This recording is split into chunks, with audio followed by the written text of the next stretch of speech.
자, 시작을 할게요. 예. 자, 어쨌든 또 원하든 원치 않든 간에 또 문제풀이가 시작이 됐고요. 근데 제가 생각할 땐 지금도 그래요. 제가 수험생이라고 생각을 한다고 해도 문제를 막 탁 보고 일필휘지할 수 있는 그런 경지는 시험이 끝나도 안 와요. 늘 강조하는 거지만은 언제나 봐도 잘 모르겠고 시험장에 들어가도 잘 몰라요, 결국은. 근데 마음을 차분히 하고 거기서 머리에 있는 거를 계속 이제 출력을 하는 거죠. 그래서 이제 딱 요맘때쯤부터 이제 부탁을 드리는 거는, 아휴, 뭐 본인의 결혼이나 무슨 뭐 집안의 화제나 이런 게 없다면 9시 전에 와서 꼭 문제를 풀어야 돼요. 그거는 뭐 지키고 서 있을 수는 없고 좌석 번호 붙여놓고 안 온 사람한테 전화할 수도 없는 문제지만, 저는 정말 내가 수험생이라고 생각해 보면 이제 이 강사 생활을 오래 하면서 수험생의 입장에 뭐 얼마큼 서볼 수 있겠느냐만, 그래도 여러분들보다 공부를 오래 했잖아요. 굉장히 오래 한 거는 부정하지 않으시겠죠. 질적으로는 얘기 안 했어요. 오래 하다 보니까 어떻게 하는 게 효율적인지에 대해서는 그래도 감이 조금은 더 있을 거 아니에요. 근데 제가 볼 때 이제 수요일 같은 날은 9시부터 12시 반까지 문제를 풀고 1시 반부터 뭐 5시 다시 이렇게 수업을 하니까 비슷하잖아요. 뭐 차 띄고 뿌띠고 하면. 근데 오후에 수업을 듣는 것보다 오전에 문제를 열심히 푸는 게 훨씬 중요한 것 같아요. 게다가 우리 해설지 같은 경우는 처음 이제 오늘 해설지 처음 받아보신 분들도, 공부 뭐 제대로 하는 거 처음 하신 분들은 오늘 해설지 이거 처음 받으실 수도 있잖아요. 그죠? 기출서답하고는 또 이렇게 수업 스타일이 다르니까. 그래서 이 해설지는 여러분들 처음 듣는 분이라고 해도 한두 번만 들어보면 이 해설지의 활용도를 잘 아세요. 근데 이렇게까지 이게 각 문제에 대해서 자료를 만들어서 드리는데 뭐 혼자 못하리란 법은 없거든요. 근데 이제 이 시간에 모여가지고 조금 더 빠르게 보고 뭐가 연결이 되고 이제 이런 것들을 같이 해보자는 거지. 근데 오전에 이 문제 푸는 경험은 돈 주고서도 진짜 못해요. 그래서 이렇게 왜 혼자서, 우리가 시험을 토요일 날 치니까 토요일 날 아침에 교육학 시험지, 그 다음에 전공 시험지, 출력해서 인강 들으신 분들은 또 그렇게 하시잖아요, 잘. 예. 근데 이제 원래 또 직강 듣고 이러셨던 분들은 혼자서 그냥 풀어봐야지 라면은, 여러분들 그게 좀 뭐라 그러지? 긴장이 안 된다 그래야 되나? 그게 우리가 여러분들 집에서 내 책상 틀림없이 있잖아요. 요즘에 책상 없는 집이 어디 있어요, 그죠?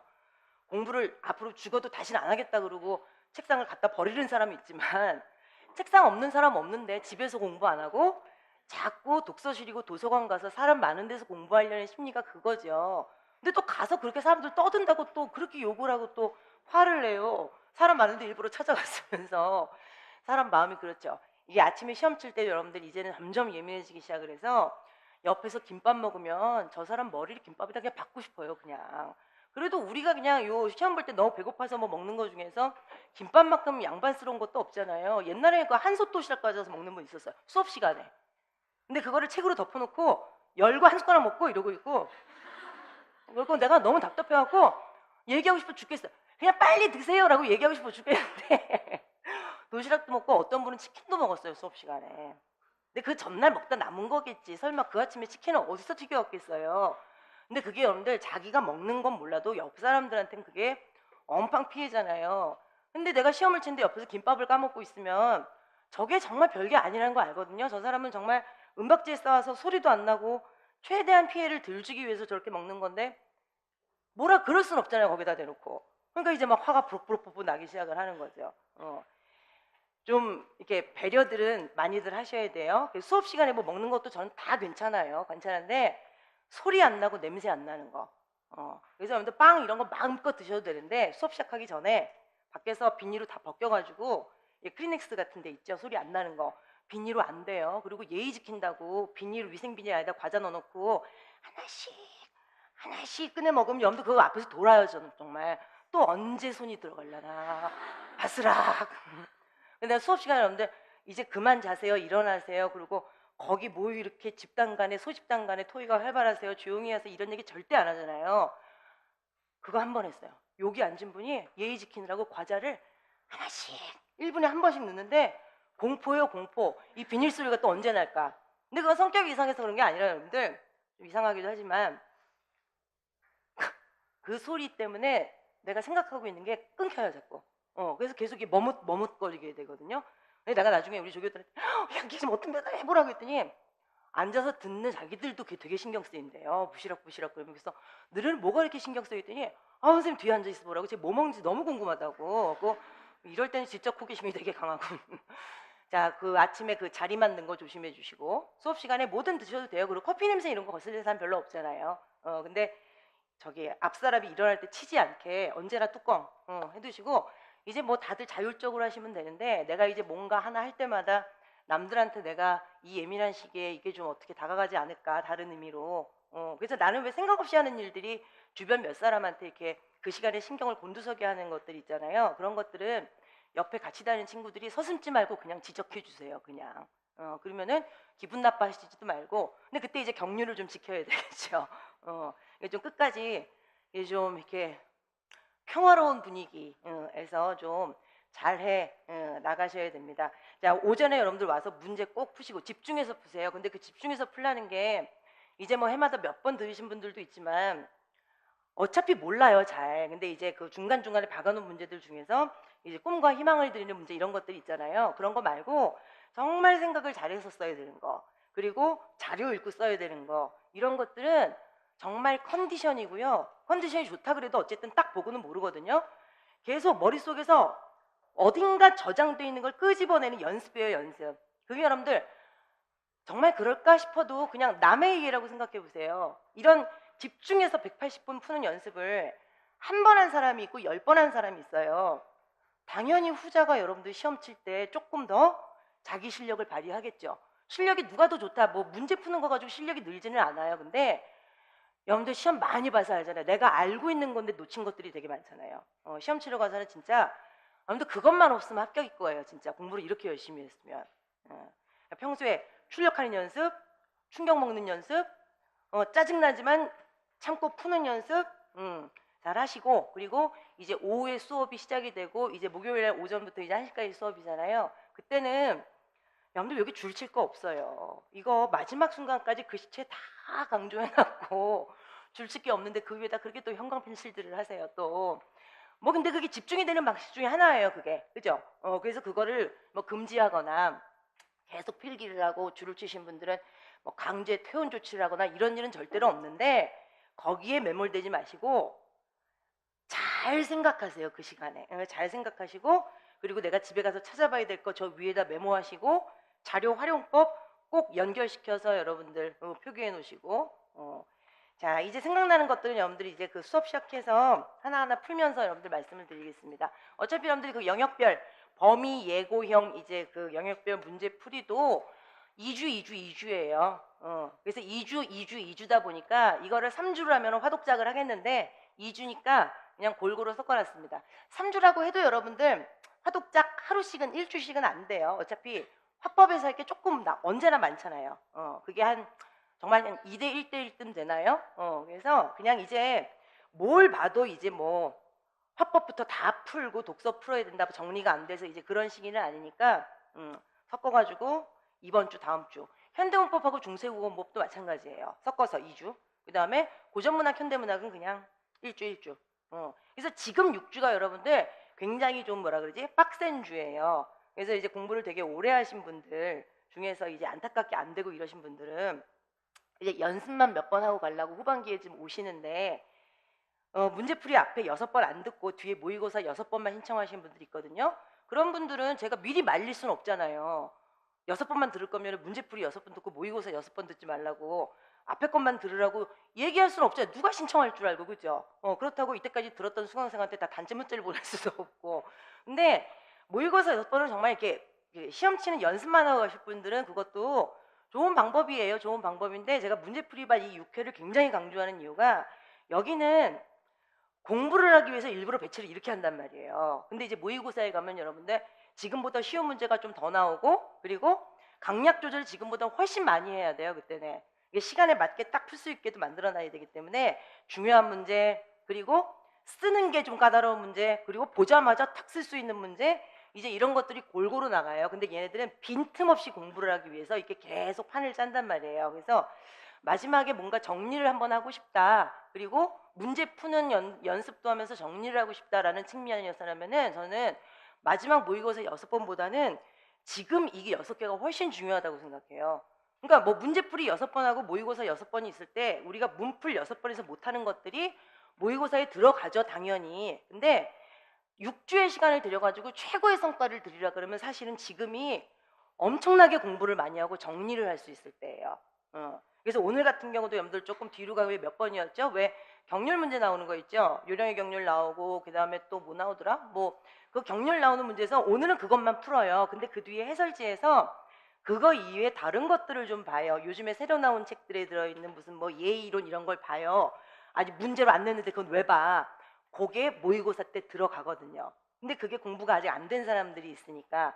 그리고 그게 지금 뭐 올해 시험에 꼭 나올 거다 안 나올 거다 뭐 보장은 못하지만 해놓는 게 좋으니까 모의고사 가서 경률 문제 하나 더 푸는 것보다는 새로 나온 이론으로 푸는 게 낫잖아요. 근데 모의고사 때는 다들 또 너무 민감하니까 예민하니까는요. 아무것도 처음 보는 이런 시험 문제 풀려고 그러면 막 승질 나요. 그리고 그때 가서 공부하기도 너무 늦고 막판에 왜 여러분들 시간 쫓기면서 공부하면 머리에 잘 안 들어가죠. 그래서 오늘 경률 문제를 풀면서 오늘 문제에 해당하는 경률을 풀고 다음 모의고사에 나올 문제에 해당하는 자료를 먼저 공부를 하는 거예요. 그거는 언제나 말씀을 드려요. 여기는 문제에 해당이 안 되지만 모의고사 몇 회라고 얘기를 안 해. 모의고사 때 들어갑니다 그러면은 다들 그리고 막 별표하고 근데 모의고사 때 못 풀어. 이건 무슨 무슨 심보지? 이런 생각을 하는데 문풀 6번 이상 여러분들 정말로 정신없이 막 공부하게 돼 있어요. 그래서 모의고사 가면 오히려 여러분들 공부할 게 좀 줄어드는데 그 해설지 한 권에서는 줄어드는데 그 누적된 그 손실분이 있기 때문에 그때는 그때대로 바쁘죠. 자, 수업 패턴을 여러분들 이제 오늘 한번 보시고 또 이제 새롭게 적응을 하셔야 되고 마지막 6주보다는 여러분들 지금 6주가 훨씬 바빠요. 할 게 굉장히 많기 때문에 문학에 가면 여러분들 굉장히 더 바빠요. 문학에서는 이제 이론 중심인 것들을 문풀에다 다 집어넣기 때문에 앞으로 6주가 여러분들 꽉 차 있을 겁니다요. 자, 그러면 여러분들 지금은 저 뒤에 있는 3개는 뜯으실 필요 없어요. 지금 일부러 3개는 하나만 넣었거든요. 자, 뒤에 3개는 여러분들 그냥 한 번만 보시면 그냥 뜯지 마시고 이게 지금 딱히 필요하진 않아요. 수업할 때. 자, 일단 여러분들 A형 기입형 1번에서 8번까지만 보세요. 뭐가 문제가 있었나? 그러면은 1번은 여러분들 좀 이따가 이제 시험지하고 해설지하고 보면서 말씀을 또 드리겠지만 1번 문제는 용어 체크하려고 낸 거예요. 게다가 문제풀이 첫 회 첫 문제인데 맞아야 될 거 아니에요. 그래서 얘 1번인데 용어 정리하려고 냈고 여기서는 여러분들 뭐 부대적으로 봐야 될 자료도 거의 없어요. 교육과정에서 얘기하는 여러분들 진짜 공식 용어가 뭔지 확인을 하기 위해서 남들이 뭐 주장하는 내용, 설득하는 내용 듣기 말하기 통합교육이니까 내 의견 얘기하는 것까지. 자, 용어 정리할 거고요. 그 다음 2번이요. 얘가 토의의 의사결정 단계 그래서 여러분들 그 5단계 있고 그 중에서 뭐 2개 비어 있죠. 자, 얘는 여러분들 우리가 토의 그러면은 심포지엄, 패널, 포럼 이런 것들 공부 엄청 열심히 하잖아요. 근데 지금 교육과정에서는 여러분들 우리가 아무리 패널 뭐 포럼 이런 거 열심히 공부해도 이게 여러분들 중학교 책에 있는지 고등학교 책에 있는지 그거 구별 안 하고 우리는 그냥 그대로 보잖아요. 어차피 거기서 시험에 나오는 거지 중학생 수준에 맞춰 나오고 고등학생 수준에 맞춰 나오는 게 아니니까. 근데 여러분들 아까 2번 푸셔서 기억이 나시겠지만 뭐 판단 기준 뭐 선정 뭐 이런 얘기들 들어가는데 그 문제보다는 패널 포럼 그 문제가 훨씬 어렵거든요. 그리고 수업하기도 마찬가지고. 근데 심포지엄이나 패널이나 포럼이나 아니면 원탁토이나 회의나 이런 것들이 지금 중학교 교과서에 있고 그 2번 그 하찮은 문제 있죠. 되게 보기에 되게 별거 아닌 것 같은 거. 걔가 지금 고등학교 교과서에 있어요. 그러니까 그런 애들은 교과서를 한번 꼭 봐줘야 돼요. 얘네들이 나한테 진짜 원하는 게 뭔가. 진짜 그것만 딱 원할 일은 없거든 고등학생들한테. 그것도 고등학교랑 국어책에 들어간 게 아니에요. 걔네들 화법 교과서에 있어요. 심화 화법 교과서. 그러니까 지금 토의를 공부할 땐 2가지를 공부해야 되는 거예요. 우리 기존에 이미 다 한 거 하나. 그리고 얘 결코 여러분들 우스운 문제는 아니에요. 근데 문제는 우스울 수밖에 없더라고 지금 네모를 쳐놓고 나니까. 원리를 좀 보셔야 됩니다. 2번에서는. 그 다음 3번이요. 이 문제 어렵나 안 어렵나 모르겠네. 이게 여러분들 뭐 시각보조 자료 활용하기 이게 문제가 어렵게 만들어질 이유가 별로 없잖아요. 근데 얘도 용어에 충실을 해야 되고 지금 교육과정 해설서에 이 부분에 대해서 명시적 정보하고 표면적 정보라는 말은 나와요. 공식적으로. 표면적 정보가 나오나? 그리고 암시적 정보라는 말이 안 나와요. 그 안에. 근데 그 밑에 암시적 정보라는 말은 암시, 정보 이 글자 안 쓰고 풀려 있어요, 그냥. 그래서 교과서 만드는 사람들은 그걸 다 잡아가지고 암시적 정보까지 교과서에 다 넣어놓은 상태예요. 이건 우리가 아싸에서 했거든요, 교과서 볼 때. 아유, 아싸를 언제 했어요? 6.25 때 했나? 기억 안 나잖아요. 다시 한번 보셔야 됩니다. 그래서 암시적 정보 끌어내는 방법, 그러니까 명시적 정보 파악해서 명시적 정보 잊고, 그리고 그거 추론을 통해서 암시적 정보 가져오는 것까지. 예. 자, 교육과정을 통해서 용어 정리하고 교과서 보고 교과서에 딸린 지도서 보고. 그럴 시간은 없잖아요. 그래서 교과서하고 지도서하고 이렇게 합쳐놨어요, 그냥 한꺼번에. 예. 자, 그래서 1번은 여러분들 그냥 수월하게 그냥 가는 거고, 2번, 3번 그냥 좀 열심히 하시고, 4번 여러분들 신났죠? 예측하며 읽기하고 질문하며 읽기하고. 이거는 여러분들 뭐 용어도 공식적인 용어는 머리에 넣어야 되겠지만서도 이거는 얼마큼 자료를 잘 읽고 그거를 이제 대응을 시키냐의 문제잖아요. 얘네들 아마 모의고사 때 한 번 더 나갈 거예요. 얘네들은 이제 글 바뀌고 프로토콜 가로 안에 들어가는 거 바뀌고 그러면 또 새로운 문제가 되고, 이거는 연습. 근데 이제 예측하며 읽기나 질문하며 읽기라는 게 여러분들 고등학교 다닐 때도 교과서에 이런 단원이 예측하며 읽기, 질문하며 읽기 이런 단어는 없었을걸요? 여기서 얘네들은 아주 중요성이 강조가 되는 바입니다. 근데 이제 그 예측하며 읽고 질문하면서 읽는다는 것이 교육과정에서 어디서 언급을 하고 있는지를 보고 거기에 맞춰서 여러분들 좀 정리를 하려고 그러는 거고요. 6번 DRA, 아유, 얘는 여러분들 또 중간에 한 5문제 풀었으면 또 쉬었다 가야지. 그래서 DRA는 문제 복잡하지 않죠. 자료가 없잖아요. 주의사항 보고 들어갈 겁니다. 그 다음 여러분들 7번 쓰기 워크숍. 얘는 자료 언제나 우리 2개씩 보죠. 쓰기 워크숍이라는 건 여러분들 아시겠지만 공식적으로 정해진 단계가 없어요, 얘는. 그러니까 워크숍이라는 활동 자체가 굉장히 자유 속에서 질서를 얻어가는 거다 보니까 얘는 정해진 단계가 없는 이만큼 자료마다 자기만의 기준으로 만들어요. 그래서 기입형이었지만은 2개의 자료에서 아마 2개씩 쓰게 만들었을 거예요. 그래서 그거 2개를 같이 보면서 주요 개념 정리하는 거고, 통합지도 방법이요. 이거 통합지도 방법은 여러분들 교육과정 해설서에 어디까지 나와 있는지 보고 우리 이론서에 나와 있는 거하고 맞춰볼 거예요. 근데 지금 교육과정에 통합교육이 교수학습 방법이 4개가 나오거든요. 근데 우리 통합교육 4개 더 보죠, 그죠? 그러면은 아유, 당연히 여러분들 교집합이 시험에 나올 가능성은 제일 많죠. 근데 그게 같다라는 거를 잘 인식을 못해요. 얘네 따로 쟤네 따로 이렇게 되니까. 자, 일단 요거 8문제만. 자, 지금 공부하는 차례입니다. 요 8개. 그 중에서 여러분들 1번, 6번이 굉장히 좀 쉬었다 가는 문제고, 4번하고 5번도 여러분들 뭐 이 집 와서 공부를 막 너무 열심히 할 건 없어요. 정리를 한번 해보는 거고. 자, 이렇게 8문제 한꺼번에 쭉 가겠습니다. 자, 1번 보세요. 해설지는 당연히 1페이지. 입니다. 자, 시험지에서 여러분들 옆에 강연 내용이 있잖아요. 강연 내용을 듣고 메모한 내용을 다양한 기준에 따라서 분류해보자 그러고 나서 사실, 의견, 주장, 근거 위에 다 써 있어요. 그리고 여러분들한테 그 사실에 해당되는 문장, 의견에 해당되는 문장 3개, 주장에 해당되는 거 하나, 근거에 해당되는 거 2개, 본문에서 찾아가지고 진위 판단하는 얘기 안 했죠. 그죠? 그러면 시간이 무지하게 걸리겠죠. 지금 여기서 원하는 건 여러분들 일반 원리라는 말하고 핵심 사례라는 말 쓰게 만들라 그러는 거예요. 이거는 순전히. 그래서 여러분들 사실, 의견, 아유 됐어. 주장, 근거, 아유 됐죠. 그러니까 여러분들 주장의 타당성, 근거의 무슨성, 적절성이잖아요. 근데 여러분들 주장의 그 타당성이라는 게 근거의 적절성이 있어야만, 아 그렇다, 근거가 적절해야 주장이 타당하긴 하죠. 근데 여러분들 이거는 좀 조심해야 돼요. 근거가 적절하지 않다 그래서 그 주장이 틀린 내용은 아니에요. 주장이 맞아도 근거가 적절하지 못하면 타당성이 부족할 수는 있어요. 그러니까 얘기 잘 들어보면 그렇잖아요. 그거 잘 옳은 말을 하는데 속담 인용 잘못하고 왜 근거 잘못돼가지고 되게 웃겨버리는 사람 있잖아요.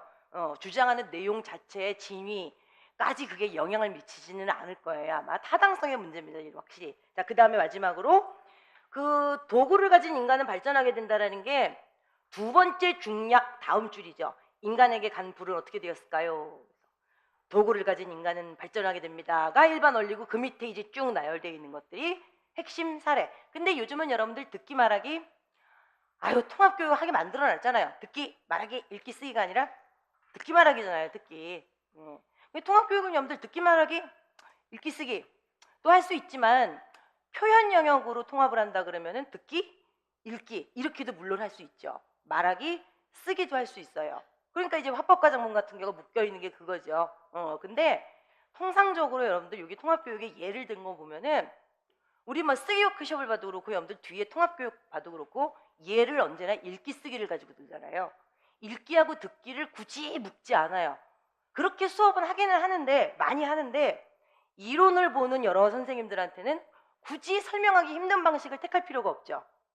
그래서 듣기 말하기가 예로 많이 나오고 읽기 쓰기가 여러분들 예로 많이 나와요. 그래서 그 통합자료 아까 그 8번이었나? 그 문제 우리 진도 나갈 때 기억하시는지 모르겠지만 뭐 얘가 계속 기획문이잖아요. 기획문을 읽는다고 쳐봐라.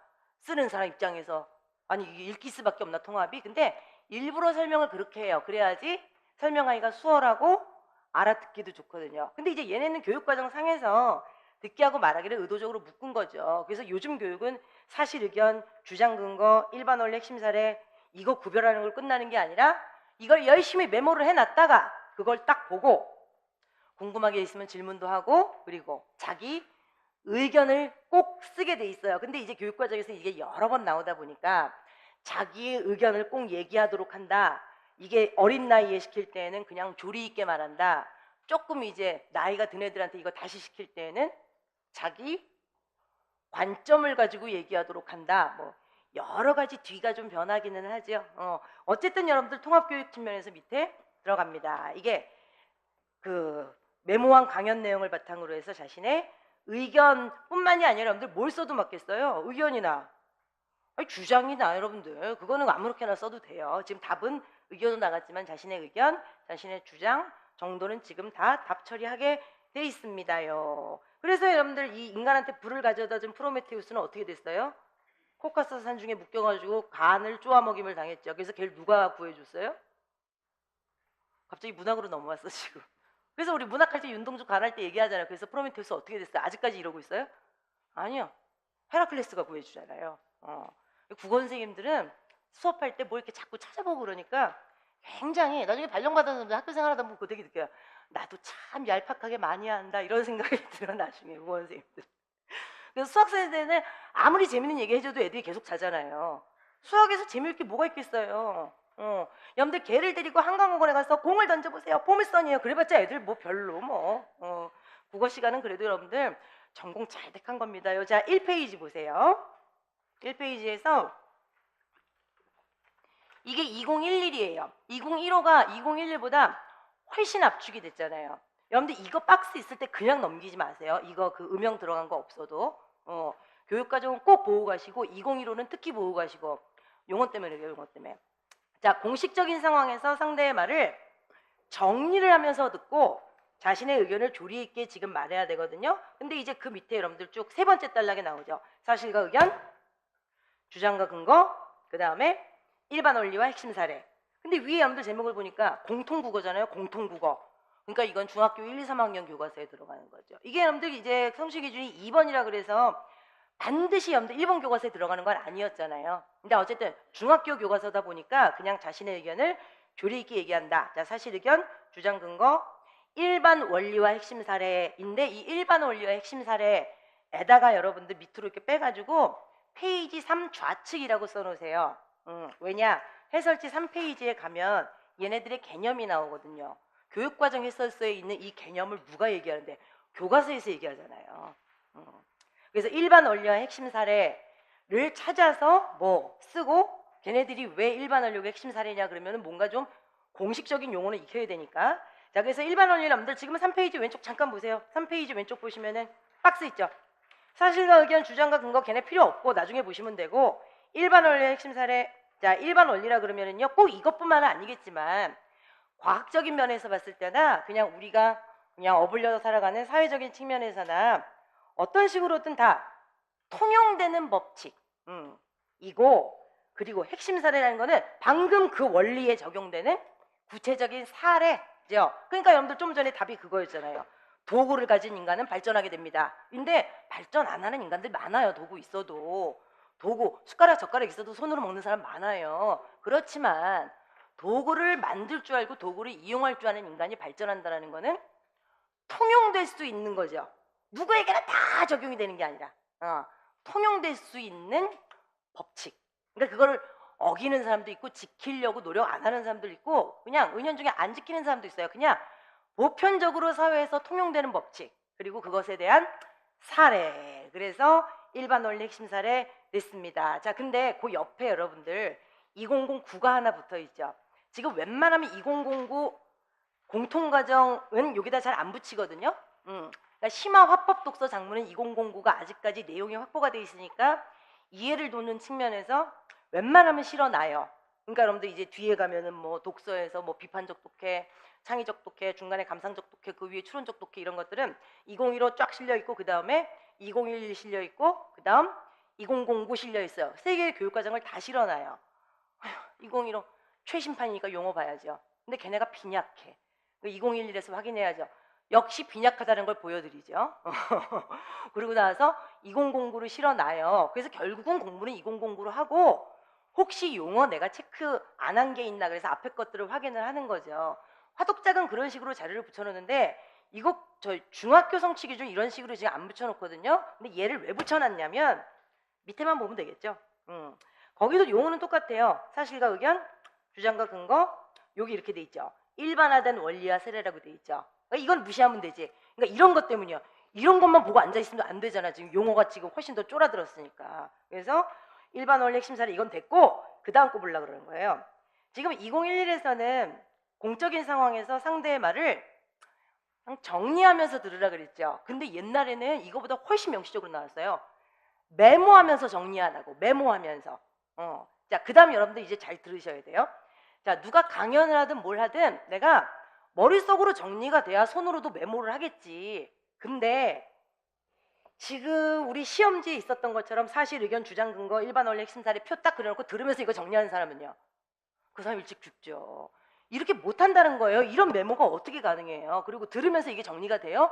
안 되지. 그러니까 정리하면서 듣는다라고 지금은 그냥 확 싸잡아가지고 도매급으로 얘기를 해버리는데 이전 교육과정까지 2009까지는 이걸 다 교과서에서 어떻게 시켰냐면은 들으면서 낱말 수준이든 구 수준이든 그 절 수준이든 나중에 자기가 알아볼 수 있게끔만 메모를 막 하게 해요.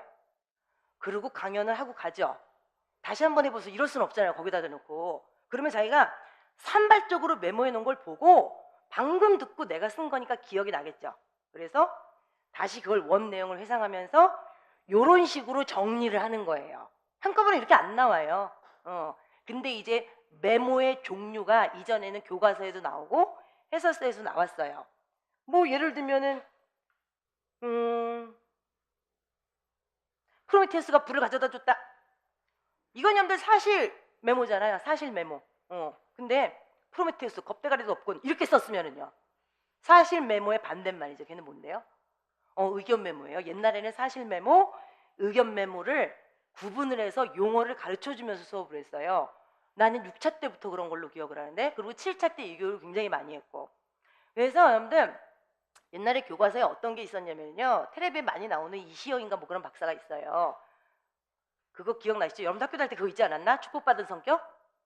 축복받은 성격인지 저주받은 성격인지라는 어쨌든 그 수필 같은 게 있어요. 중수필 정도 됐을 거예요. 근데 그 이시영 박사가 한 얘기가 그거예요. 거기서 그 교과서 안에서 축복받은 성격이라는 그 수필 안에서 한 얘기가 자기가 어딜 가서 강연을 했는데 정말 딱 봐도 되게 띨빵하게 생긴 대학원생이 쫓아와서 상담을 하고 싶다 그랬다. 뭐냐? 이시영 박사 여러분들 요즘엔 텔레비 안 나와서 여러분들 기억 못하실 거예요. 말을 굉장히 잘해요. 달변이에요, 달변. 근데 대학원생이 자기는 너무 성격이 소극적이고 내성적이고 그래서 말을 잘 못하고 어쩌고저쩌고. 그 대학원 수업은 여러분들 다 돌아가면서 발표하는 거잖아요. 근데 자기는 준비를 진짜 너무너무 열심히 해오는데 발표가 안 돼서 같은 이제 그 수강생들한테 너무 미안하다. 앉아있는 게 곤욕일 것 같다. 그래서 자기는 남들이 다른 사람이 발표하고 질문 받고 그럴 때 그게 너무 부럽다. 근데 성격상 눈도 못 맞추겠고 말도 못 하겠고 정말 나는 성격이 너무 이상하다. 그때 이시영 박사가 뭐라 그랬냐면 거기다 놓고 그게 축복받은 성격이라고. 왜냐? 말을 잘 못하고 자신감이 없기 때문에 준비를 엄청 한다고 그런 사람들은. 그리고 당신이 그렇죠. 그랬더니 자기는 진짜 밤새고 준비는 되게 열심히 한대요. 그걸 표현을 못해서 그렇지.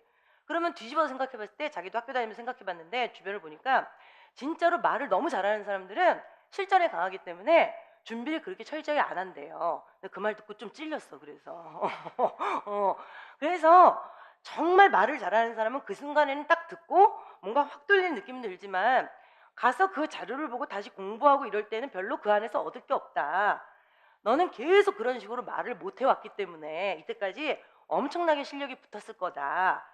그래서 앞으로 뭘 발표를 할 때는 자료는 진짜 여러분들 믿으셔도 된다. 너무 잘했다. 근데 내가 표현력이 없으니까 그때그때 질문 있는 건 바로바로 해달라. 그럼 내가 조금이라도 전달할 수 있을 것 같다. 라는 얘기를 해주면 정말 그거는 상호 시너지 효과가 일어날 거다. 자료는 자료대 준비를 하고, 그리고 엄연히 없으면은 사람들한테 부탁을 해야 된다. 내가 좀 더 잘 말할 수 있게 좀 잘 들어주시고 부탁이지만 질문도 해주시고 자기 생각도 얘기해 주시고 네가 축복받은 성격이다. 발전 가능성이 있는 거다. 이런 게 나와요. 자, 그러고 나서 이제 어떤 얘기를 하냐면 그래서 그거를 이제 듣는다고 치고 사실 메모, 의견 메모 막 하는 거예요. 학생이 정신없이. 그리고 갔어. 강연하는 사람이 그걸 보고 정리를 해요. 표를 만들어요. 그러고 나서 축복받은 성격, 축복받지 않은 성격이라고 됐어. 그냥 내가 축복받은 성격, 저주받은 성격이라고 그냥 고친 것이 축복받은 성격, 자, 저주받은 성격, 선, 그 다음에 이쪽 선, 장점, 단점. 그럼 자기가 딱 메모한 게 몇 구역으로 나눠지는 거예요, 그러면은. 4구역으로 나눠지는 거죠. 근데 여러분들 지금 제가 한 말에 대해서 거짓말, 말도 안 돼. 이러진 않잖아요. 그게 대충 맞는 얘기다. 그 수필 보고 여러분들 별로 문제를 못 느끼거든요. 근데 진짜 정리를 했어. 사실 메모 딱 보고 표현에 정리를 했더니 그 대학원생의 성격 있죠. 그게 축복받은 성격이었잖아요. 저주받은 성격이 달변이고. 근데 그 저주받은 성격의 장점 10개, 단점 2개. 축복받은 성격의 장점 2개, 단점 5개. 이렇게 나왔어요. 이 사람 말에 전반적인 뭐가 없는 거예요, 그러면은. 굉장히 타당성이 떨어지는 거예요. 지금 일단 가시적으로 볼 때 정리를 해놓고 봤더니 장점과 단점이 이렇게 차이가 나는데 그 자료 준비 열심히 한다는 그거 하나로 이 사람을 축복받은 성격이라고 그럴 수는 없잖아요. 자, 그래서 들으면서 자, 주장하는 글, 설득하는 글 이런 걸 들으면서 막 메모를 해놨다가 정리를 하면 뭐까지 알 수 있느냐? 이미 강연하고 갔는데도 불구하고 저 사람 내용에, 말한 내용에 뭐를 판단할 수 있다는 거예요. 신뢰성, 타당성 다 검증할 수 있어요. 그래서 이 교육을 계속 시키는 거예요. 근데 지금 여러분들 2011, 2015는 그냥 어떻게 하면은 짧게 이거를 써놔가지고 인고생들을 엿먹일까 이런 고민만 하는지 필요한 얘기들을 많이 안 해요. 그래서 2009까지 가지고 왔습니다. 강연을 들으면서 새롭게 알게 된 사실, 기억하고 싶은 내용, 의견, 비판 이런 걸 다 기록을 해놓으라는 거예요. 그래서 그 다음에 이제 메모란 말 나오죠. 그럼 여러분들 그 새롭게 알게 된 사실, 기억하고 싶은 내용 이게 이제 사실 메모 정도 될 거고 의견이나 비판 이런 것들이 나중에 그 의견 메모쯤 되는데 이제 이런 것들을 보고 질문도 할 수 있고 얘네들 나중에 정리하면은 이미 그 강연하고 간 사람의 그 강연 내용에 대해서 신뢰성, 타당성 이런 것들을 다 검증할 수 있다라는 겁니다. 오케이. 됐습니다요. 그러니까 지금 공식적인 용어는 여러분들 일반 원리의 핵심 사례 이걸 좀 기억하려고 그런 건데 이거 이외에 그냥 조금 더 생각을 해본 거예요. 근데 2011 보세요, 여러분들. 일반 원리 핵심 사례를 구분해서 자신의 비판적 의견이나 주장을 덧붙여서 논리적으로 발표할 수 있는 능력을 기르도록 한다. 한 번 듣고 나서 여러분들 자기 비판적 의견과 주장 어떻게 세워요? 기억이 안 나는데 몇 프로나 그걸 복원할 수가 있겠어요? 그러니까 중간 과정이 다 잘려 나간 거죠, 지금. 요즘 교과서는 그리고 또 그렇게 친절하게 시키지도 않아. 그게 이론으로 정리가 돼 있으면은 좀 난데 이게 활동 중식 교과서라 학습 활동에서 그냥 다 같이 해보자 이러고 끝나잖아요. 그러면 우리는 그걸 보면서 그래 너네 해봐라 그러고 우리 넘어가니까 그게 이론화 된다는 걸 잘 모르죠. 그리하여 해설지 여러분들 2페이지 보시면 아프리카 고릴라는 휴대전화를 미워해. 이 글은 여러분들 지금 엄청나게 써먹죠. 각 교과서에서. 재밌잖아요. 콜탄인가 뭐 이런 거 나오는 거. 어쨌든 이번에는 교과서 스캔 안 뜨고 스캔 뜨니까 글씨가 너무 조그매갖고요. 그냥 다 작업을 했어요. 교과서에 들어가는 그림 필요한 거 다 스캔 떠서 넣고. 그래서 요 교육을 교과서에서 어떻게 시키는지 전반적으로 한번 쫙 보여드리는 거예요. 이게 이제 듣기 대본이라고 치시면 되고 학습 활동을 그대로 옮겨 놓은 거죠. 그랬더니 3페이지에 사실 의견 뭐 이제 이런 얘기 나오고 나중에 이제 이론으로 정리된 게 사실 의견 주장 근거 일반 원리 핵심 사례라고 돼 있고 3페이지 오른쪽에 여러분들 더 나아가기 있죠. 예특이에요. 다음은 중력에 관한 강의다. 잘 들어라. 그러고 나서 중력의 법칙이 그냥 조금 나와. 조금. 뭐 이걸 다 얘기할 필요는 없잖아요. 그러고 나서 밑에 양가로 1번 중요한 내용을 메모하자. 그치, 메모해야지. 우리 때까지 계속 그 얘기한 거예요. 2번 이 강의의 내용을 일반 원리와 핵심 사례로 구분해보자. 그러고 사실, 의견, 주장, 근거 안 해. 왜? 저거 정보 전달의 글이에요. 정보 전달의 글에서 그 위에 거 못 하거든요 지금. 근데 그런 얘기를 또 안 써놔 지도서에도. 그런데 일반 원리의 핵심 사례라는 것은 공식적인 자리에서 강연을 하는 사람이 어떤 성격으로 얘기든지 간에 얘는 다 메모 안에 들어갈 수 있는 내용이에요. 근데 사실, 의견, 주장, 근거 이거는 정보 전달의 강연에서는 여러분들 그거를 구분할 수는 없죠. 얘는 언제나 할 수 있는 거고. 나는 이 교과서를 왜 이렇게 성의 없이 왜 이것만 시키지 그랬더니 위에 강연 내용이 다르더라고요. 자, 1번 오케이. 자, 됐습니다. 2번 보세요.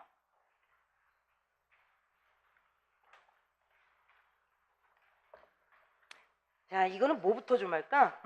자, 문제를 보면서 여러분들 일단 중요한 걸 한번 짚어보시죠. 자, 사회자 학생 1, 2, 3 1, 2, 3 이렇게 되는구나. 사회자 한번 얘기하고 학생 1, 2, 3 1, 2, 3 그 다음 다시 사회자, 그리고 학생 2, 그리고 사회자입니다. 자, 그리고 여러분들 그 시험지에 이미 토의 결과 정리라 그랬고 옆에다 써 있잖아요. 문제인식, 대안도출, 판단 준거 선정, 대안 분석 및 평가, 최적의 대안 선택 이렇게 들어가요. 근데 그 토의 결과 정리 안에 이미 모든 내용들이 정리가 돼 있기 때문에 옆에 있는 대본을 뭐 꼭 읽어야 될 필요는 없지만, 자, 그래도 사회자가 문제 인식 단계예요. 문제 인식을 굉장히 좀 짧게 해서 그렇지. 얘네들은 이미 정해진 걸 가지고 나왔기 때문에. 그다음 사회자 바로 밑에 있는 학생 1, 이 대안 도출 1. 학생 2는 거기에 대해서 욕한 거고, 학생 3가 대안 도출 2. 거기에 대한 학생 1이 넌 평소부터 마음에 안 들었어. 그거 안 돼. 그런 거고, 그다음 학생 2 동아리 발표에서 우수한 성과, 이게 대안 도출 3이고. 그 학생 2하고 3하고 친한가 봐. 둘이 사귈 수도 있어요. 그래서 학생 3이 대치 굿 아이디어 뭐 이렇게 됐어요. 자, 그러면 문제 인식했죠. 그 다음 여러 학생들이 대안 도출을 했는데 그때마다 그거는 참 좋은데 그건 좀 아닌 것 같다라고 장단점을 누군가가 또 평가를 해줘요. 그게 학생 1, 2, 3, 1, 2, 3이에요. 그때 사회자가 그러면 대안이 그래도 이때까지 꽤 나왔으니까 우리가 이 대안을 평가를 해서 이 중에 하나를 골라야 되는데 이거를 평가할 수 있는 기준이 있어야 되지 않겠습니까? 라고 얘기해서 여기에 들어가는 게 대안 분석 및 평가죠. 근데 그 대안 분석 및 평가에 있어서 그거를 평가할 수 있는 기준 있죠. 그거를 교육과정 해설서에는 없어요. 교과서에 들어가 나와요. 지도서 들어가야. 토의자들이 꼭 같이 정하라고 얘기가 나와요.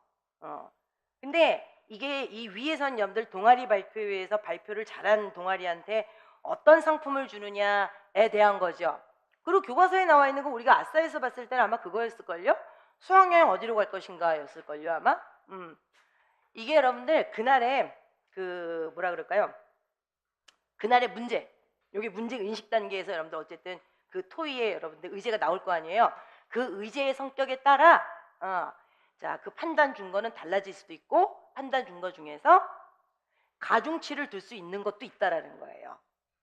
근데 그걸 이제 같이 협의를 하라는 얘기예요. 그래야지 진정한 토의가 되는 거니까. 그래서 지금 그 사회자하고 학생 2얘 얘기를 집어넣은 게 일부러 그런 거예요. 사회자가 저 위에서 여러분들 의견을 여러 개 제시해 주셨는데 제시된 의견들을 동아리 구성원들의 사기도 증진시킬 수 있어야 되고 교육적으로 적절한지 여부를 가지고 한번 평가를 해보겠다.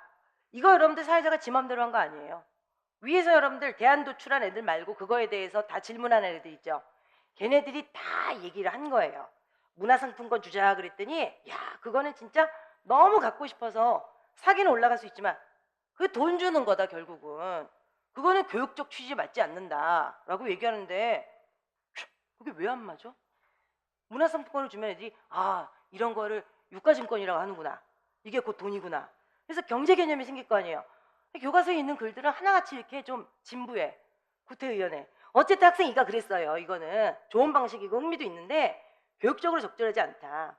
그랬더니 학생 3가 발표 성과가 우수한 동아리한테 전용 동아리실을 주자.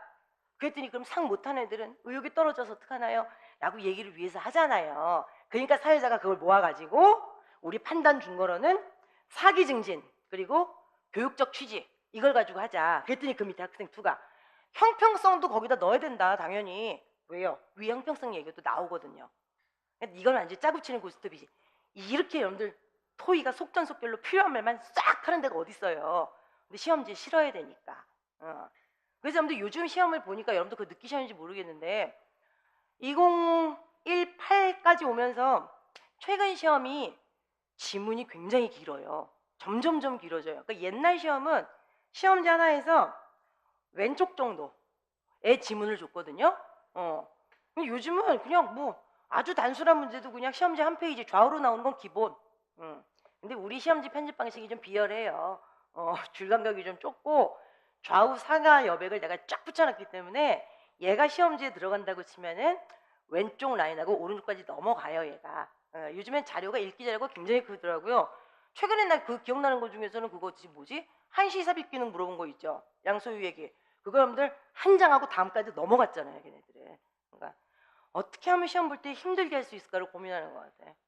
근데 얘는 이제 간결하게 여러분들 이렇게 짜여져 있는 거예요. 자, 그러면 지금 고등학교 화법 책에서, 그것도 국어책이 아닌 선택 과목 심화 화법에서 토의의 과정, 자, 토의의 과정 인꼬로 토의 문제 해결 과정, 이거를 문제 삼아서 단원을 하나 만든 거예요. 근데 누가 봐도 이거 너무 쉽잖아요. 너무 쉬운데 중학교 교과서의 토의 내용은 심포지엄, 패널, 포럼 이거 하게 돼 있어요. 그래서 내가 이 단어를 볼 때마다 너무 이상했거든요. 얘네들이 정말 이걸 시키는 거면 고등학생들을 정말 무시하는 행위다 라 그랬는데 결과적으로는 굉장히 쉬운 단원이 나오거든요, 실제로는. 근데 이거 만든 사람들의 취지는 굉장히 원대하더라고. 하나, 둘, 셋, 넷, 5단계 있죠?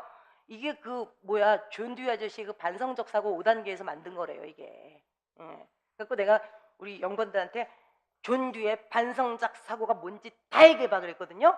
어머, 한 명은 교육학을 A 선생님 거 듣고 한 명은 B 선생님이 듣고 한 명은 C와 D 선생님 걸 들었거든요. 답이 다 달라.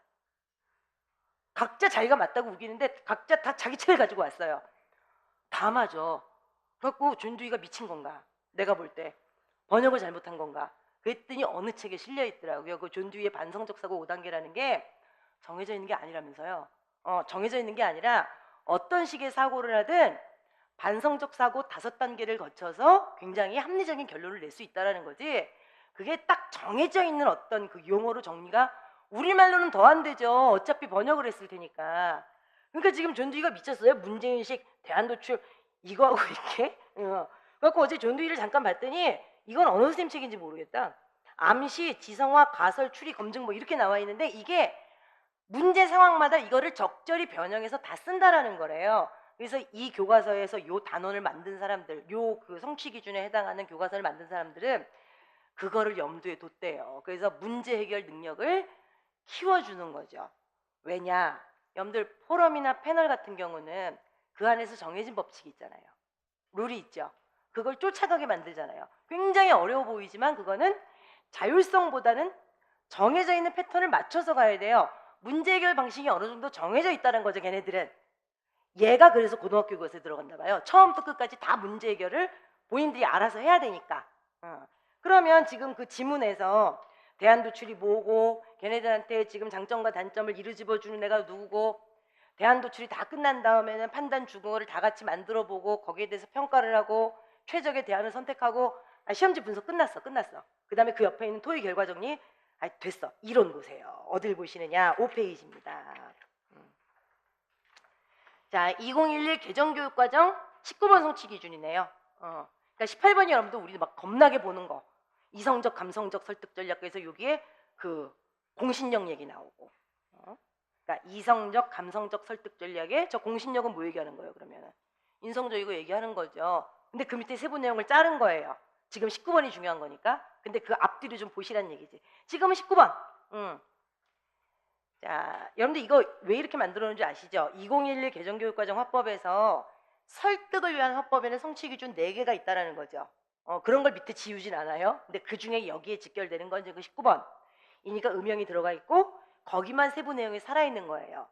내가 이전에 그 나머지 것도 다 넣었거든요. 18번도 넣고 20번도 넣고 21번도 다 넣었거든요. 안 봐. 다 안 봐. 그래서 올해는 자료를 줄이려고 무지하게 노력을 했어요. 그리고 옛날에 문법에서도 무슨 의문문을 낸다 그러면은 평서, 의문, 명령, 청유, 감탄 다 넣었거든요. 안 봐. 이제 의문만 넣어. 의문 중에서도 수사의문문이다. 그럼 수사의문문 앞뒤로 조금씩 넣어. 그냥 그걸 다 보는 것도 되게 벅차겠더라고요, 보니까. 그래서 줄이려고 줄였는데 페이지가 줄어들질 않더라고. 이게 왜 이러지 도대체? 자, 그리하여 19번 성취 기준에 여러분들 아주 그냥 엄청난 굵은 글씨 있죠. 문제를 명확하게 인식하고 대안 도출하고, 그게 아까 학생 1, 2, 3. 대안의 선택에 필요한 판단 준거를 선정하고. 근데 그거는 사회자가 자기 맘대로 하는 거 아니라 그랬죠. 이때까지 나온 얘기의 성격에 비추어 봐서 판단 준거가 이 정도면 되지 않겠느냐라고 제시를 하면 거기서 또 협의를 해가지고 판단 준거를 정해요. 그리고 판단 준거가 나오면은 판단 준거, 아까 시험지는 뭐였냐? 교육적 취지, 사기 증진, 형평성이라고 치면은 각각의 대안이 거기서 몇 점씩 받을 수 있는지. 근데 여기서 만약에 아주 진부한 학교라, 고리타분한 학교라, 좋은 얘기로 전통적 학교라, 그 동아리 발표회에서도 교육적 취지를 굉장히 중시한다. 그러면 지금 여러분들 사기 증진 4점 만점이었고 형평성은 이건 3점 만점이야? 근데 교육적 취지는 10점 만점으로 갈 수도 있다고요. 이게 가중치를 줄 수도 있다는 얘기예요, 실제로. 자, 그래서 평가를 하게 돼 있습니다. 그리고 여기는 안 들어간데 여러분들 그 중학교 교육과정 있죠. 공통교육과정에서는 그 심포지엄 패널 포럼 나오는 게 5번 교육과정이에요. 5번 교육과정. 그러니까 그것도 굉장히 좀 앞쪽에 실려 있는 거죠, 실제로. 자, 그래서 얘도 이론을 좀 보셔야 됩니다요. 어디냐? 바로 오른쪽. 토의 참여자의 태도. 그래서 사회자 참여자 이건 필요 없고요. 그 밑에 토의의 의사결정 단계, 여러분들 지금 5단계 봤잖아요. 거기서 좀 살을 붙일 게 있습니다요. 첫 번째, 특히 문제인식 단계에서. 왜냐? 시험지에서 본 지문 있죠? 그 EBS 문제도 베꼈거든요. 베끼니까 말이 안 맞는 게 당연히 생기죠. 그래서 그 EBS 문제집에서 뭐 지문을 따거나 그러면은 우리가 내는 문제의 취지에 맞게 얘를 조금 중간중간 바꿔요. 그러니까 얘는 여러분들 원래 여기에 붙어 있는 게 아니었어요. 얘는 완전 다른 문제에 붙어 있는 거였는데 내용을 중간에 좀 조작을 한 거죠. 그러다 보니 빈틈이 생길 수밖에 없어요. 왜냐? 지금 여러분들 문제인식 1번 보세요. 공동체가 함께 해결해야 될 문제를 명확하게 인식하는 단계다. 그래, 뭐 어때서? 자, 그 다음 줄 뒷부분. 문제에 대한 초점이 맞지 않고 공동체 구성원이 생각하는 바가 다르면 전체 토의 진행 과정에서 어려움을 겪기 마련이다. 구구절절 옳은 말이잖아요. 근데 마지막 두 줄 있죠.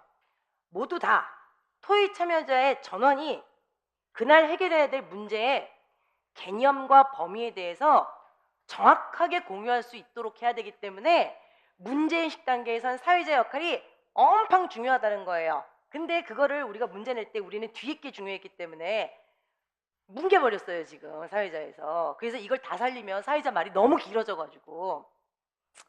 무슨 얘기냐? 지금 시험지에서는 안녕하십니까, 학생회장 똥똥똥입니다.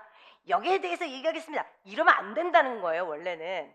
그러면 동아리 발표의 상품 선정 문제에 대해서 얘기할 때, 자, 사회자가 그럼 뭐라고 얘기해야 되느냐? 방금 읽었던 이 이론을 살리려면 그 동아리 발표회를 해서 거기서 성적이 이제 그 좋은 동아리한테는 상품을 선정할 거다. 근데 그 상품이라는 것은 규정상 얼마를 넘으면 안 된다라든가, 아니면 어떤 특권을 주면 안 된다라든가, 아니면 동아리가 전체 50개인데 그중에 동아리 3개에만 상 준다.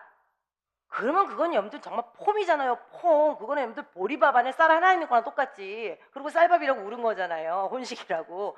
그거는 쌀이 실수로 떨어진 거지 그걸 가지고 혼식이라고 그럴 수 있나.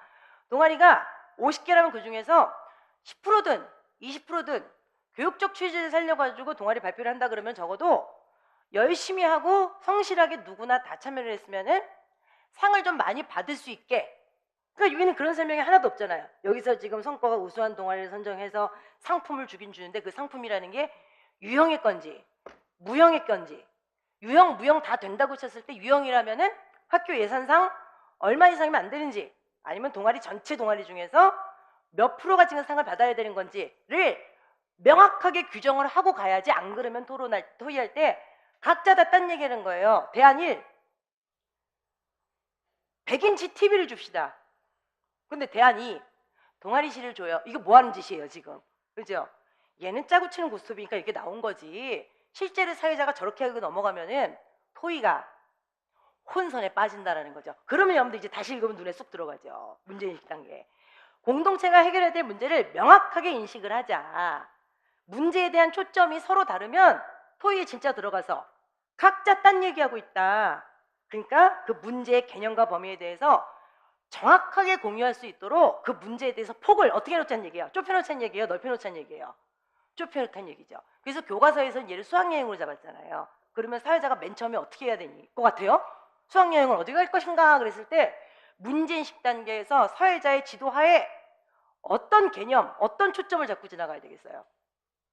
일단은 여기서 말하는 수학여행이라는 거는 그동안 열심히 공부한 우리 떠나야 된다 이 취지로 교육주 취이고 모후 간에 그냥 학생들 간의 단합 이거를 목표로 하는 건지 정말 교육적 취지를 목표로 하는 건지. 근데 수학여행은 여러분들 교육적 취지잖아요. 제목 자체가 수학여행. 난 그 정석 들고 가는 얘기인 줄 알았어. 난 고등학교 때. 응? 수학능력 시험할 때 그 수학이죠. 근데 단합이라든가 무슨 뭐 인간적인 무슨 뭐 예의 뭐 이런 걸 지킨다 그러면 여러분들 수학여행 안 가고 여러분들 어디 가요?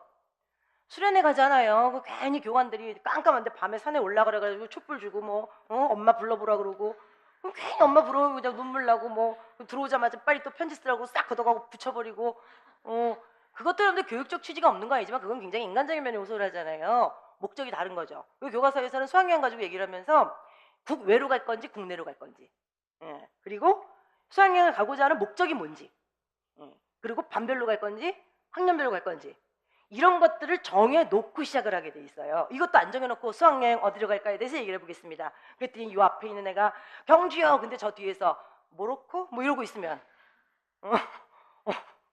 우리 그걸 듣고 웃죠. 우리 옛날에 그 수학 선생님 같이 근무하던 선생님 저보다 5살 많았는데 이 선생님이 내가 먼저 나왔고 이 선생님은 나중에 저기 그 시험을 쳐가지고 거길 갔어요. 아니다. 시험을 친 게 아니다.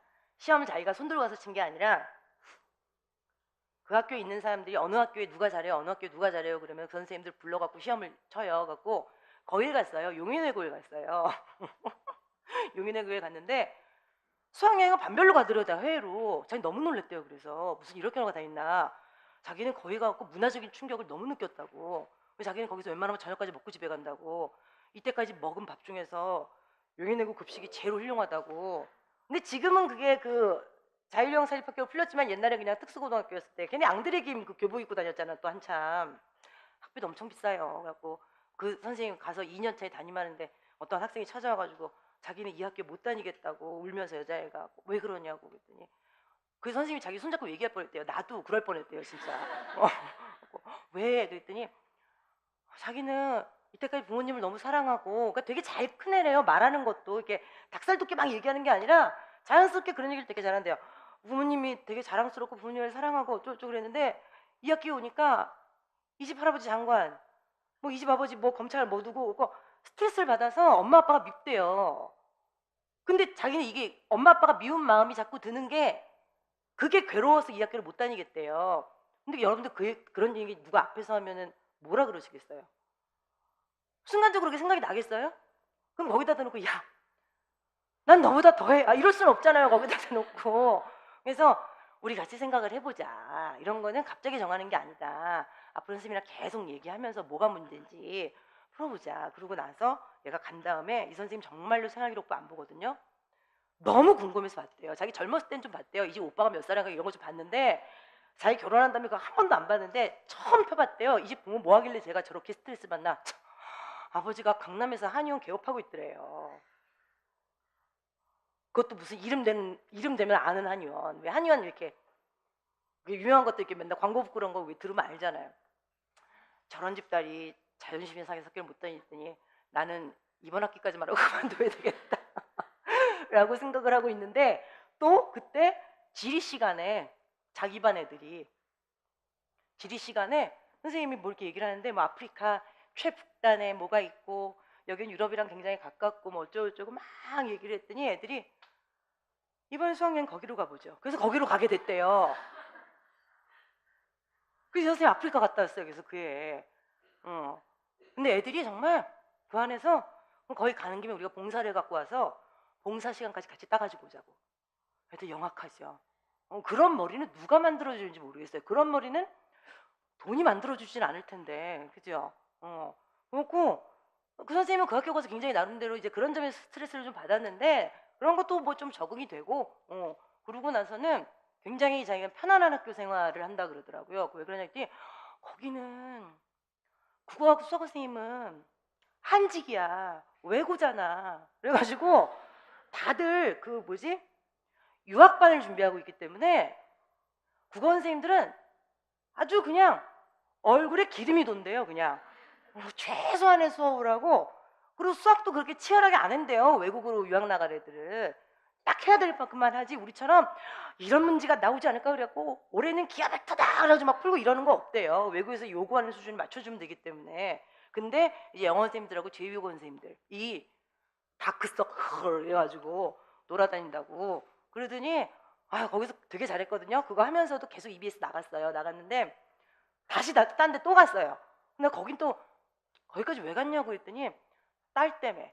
딸이 공부를 그렇게 잘하진 못하는데 용인하고 들여보낼 수도 없고, 근데 그 삼성에서 지은 학교 있죠, 저기 아산에 있는 거.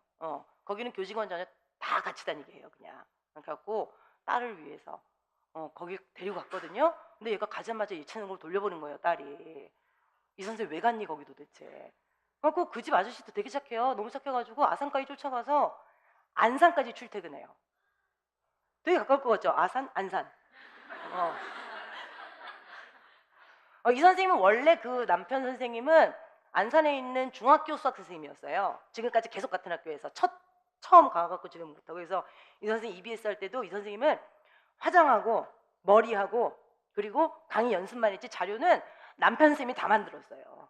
근데 10원도 안 줬다고 되게 당당하게 얘기하더라고요. 그리고 EBS 갈 때 운전해주고 끝나면 데려가고 다 했는데 10원도 안 줬다고. 선생님 되게 못됐다. 내가 보기에는 아저씨가 일은 반은 더 한 것 같은데 어떻게 10원도 안 주냐. 기름값도 아저씨 카드로 썼지. 그렇대요. 왜 그랬는데 그랬더니 시아버지가 빚이 많아서 갚느라고. 근데 할 말이 없더라. 근데 그런 얘기를 너무 왜 이렇게 팍팍 하는 거 있죠. 친하니까 그러겠지만 굉장히 이제 그 좋은 선생님이었다니까. 나 수업 시간에 가끔 이제 나보다 5살 많은 여자 선생님인데 내가 이제 인간적으로 되게 존경했다 이제 이런 얘기들을 가끔 하잖아요. 그 선생님인데 그 되게 그 말은 즐겁게 하고 이제 유쾌하게 하지만은 이렇게 아무래도 나보다 나이가 많고 그러니까 되게 뭐라 그럴까요? 멀리 보온다 그래야 되나? 그런 게 있는데 가끔가다 얘기를 하다 보면은 이 선생님 학교 다니는데 얘기해 보면은 정말 좀 이렇게 뭐라 그러지? 그런 학교도 있나 싶어요. 용인외고 얘기 들을 때도 되게 놀랐고, 그 다음에 지금 아산에 있는 그 학교는 아침에 출근을 하면은 복도에 신발 신고 들어가기가 너무 미안하대요. 시설이 너무 좋아서. 맨발로 다녀야 되지 않을까. 꽃발 뛰고.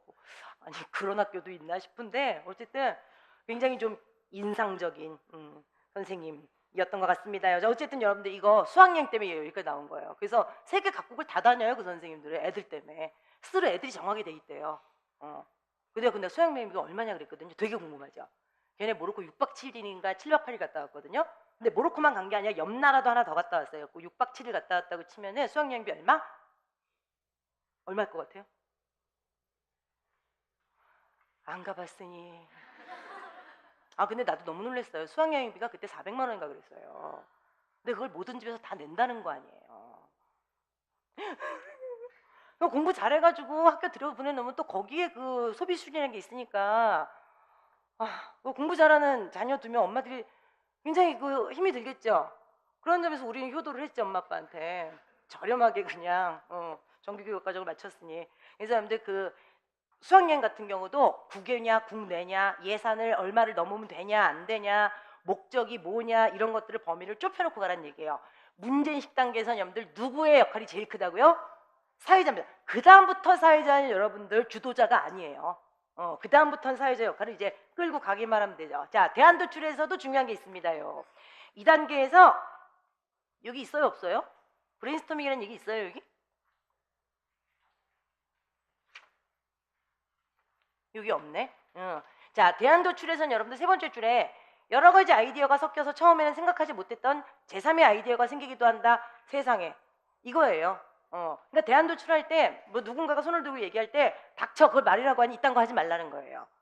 그냥 되든 안 되든 여러 아이디어를 다 모아라. 그러면은 그 아이디어들끼리 말도 안 되는 것 같았지만은 연결이 돼서 훌륭한 대안이 되기도 한다. 그래서 이거 브레인스토밍 얘기하는 거예요 실제로. 자, 요 단계에서 브레인스토밍도 괜찮습니다. 그 다음 여러분들 6페이지예요. 자, 평가 기준 설정 세 번째, 네 번째 줄 보세요. 대안을 선택할 평가 기준도 공동체 구성원이 함께 정하라 라고 나옵니다. 1, 2, 3단계에서 주의사항 말씀드렸어요. 4단계, 5단계는 여러분들 주의사항 내가 보기엔 없는 것 같고 여러분들이 알아서 보시면 되고, 자, 요게 여러분들 똑같은 거예요. 지금 본 거는 천재 박 지도서, 그리고 6페이지 오른쪽에 있는 거는 교과서. 근데 얘네들 내용이 달라. 내용이 다르면 여러분들 그냥 둘 다 실어야 돼요. 근데 보통 지도서들이 교과서 내용은 기본으로 있고 옆에 날개에 뭔가 좀 더 있잖아요. 그럴 때는 우리가 그냥 작업을 한꺼번에 해가지고 하나를 실어놓는데 얘네는 이게 다르더라고. 문제인식 단계는 방금 했어. 이건 비슷해요. 두 번째 줄, 오히려 두 번째 줄. 토의 참여자들이 문제의 개념을 이해하고 범위를 정확하게 인식할 수 있도록 이끄는 역할을 해야 된다고 해서 사회자 역할을 또 강조를 다시 한번 하죠. 여기 나오네요. 대안 도출에 여러분들 두 번째 줄에 무슨 기법이요? 브레인스토밍 기법입니다. 그 다음 평가 기준 설정에서는 아까 뭐라 그랬지? 왼쪽에서는 구성원이 함께 정하는 것이 좋다 그랬죠. 다른 말로 구성원들의 합의, 평가 기준에 대한 구성원들의 합의가 있어야 된다. 4단계, 5단계는 그냥 공으로 먹더라고요, 이게. 자, 요 정도가 여러분들 고등학교 교과서에 실린 게 나는 되게 이상했거든요. 이렇게 쉬운 얘기가. 아유, 아니더라. 처음부터 끝까지 문제 해결 과정을 너네들 스스로 다 겪어봐라는 거니까 얘가 어떻게 보면 더 어려운 얘기일 수도 있는데 기평으로 내다보니까 뚫을 수 있는 게 한정이 돼 있더라고요, 보니까. 그렇다고 브레인스토밍 이런 데 뚫을 수는 없었어요. 그건 교육과정 했었어요. 안 나와서. 그러니까 이제 답으로 정하는 것들은 공식적인 문서에 있는 걸 웬만하면 지금 답으로 하고, 그리고 그 교육과정 했었죠, 당연히. 그리고 거기에 연결되는 것들은 이렇게 그냥 같이 공부하고. 됐습니다. 그 다음 3번이요. 보조자료입니다. 자, 시험지 한번 보세요. 문제.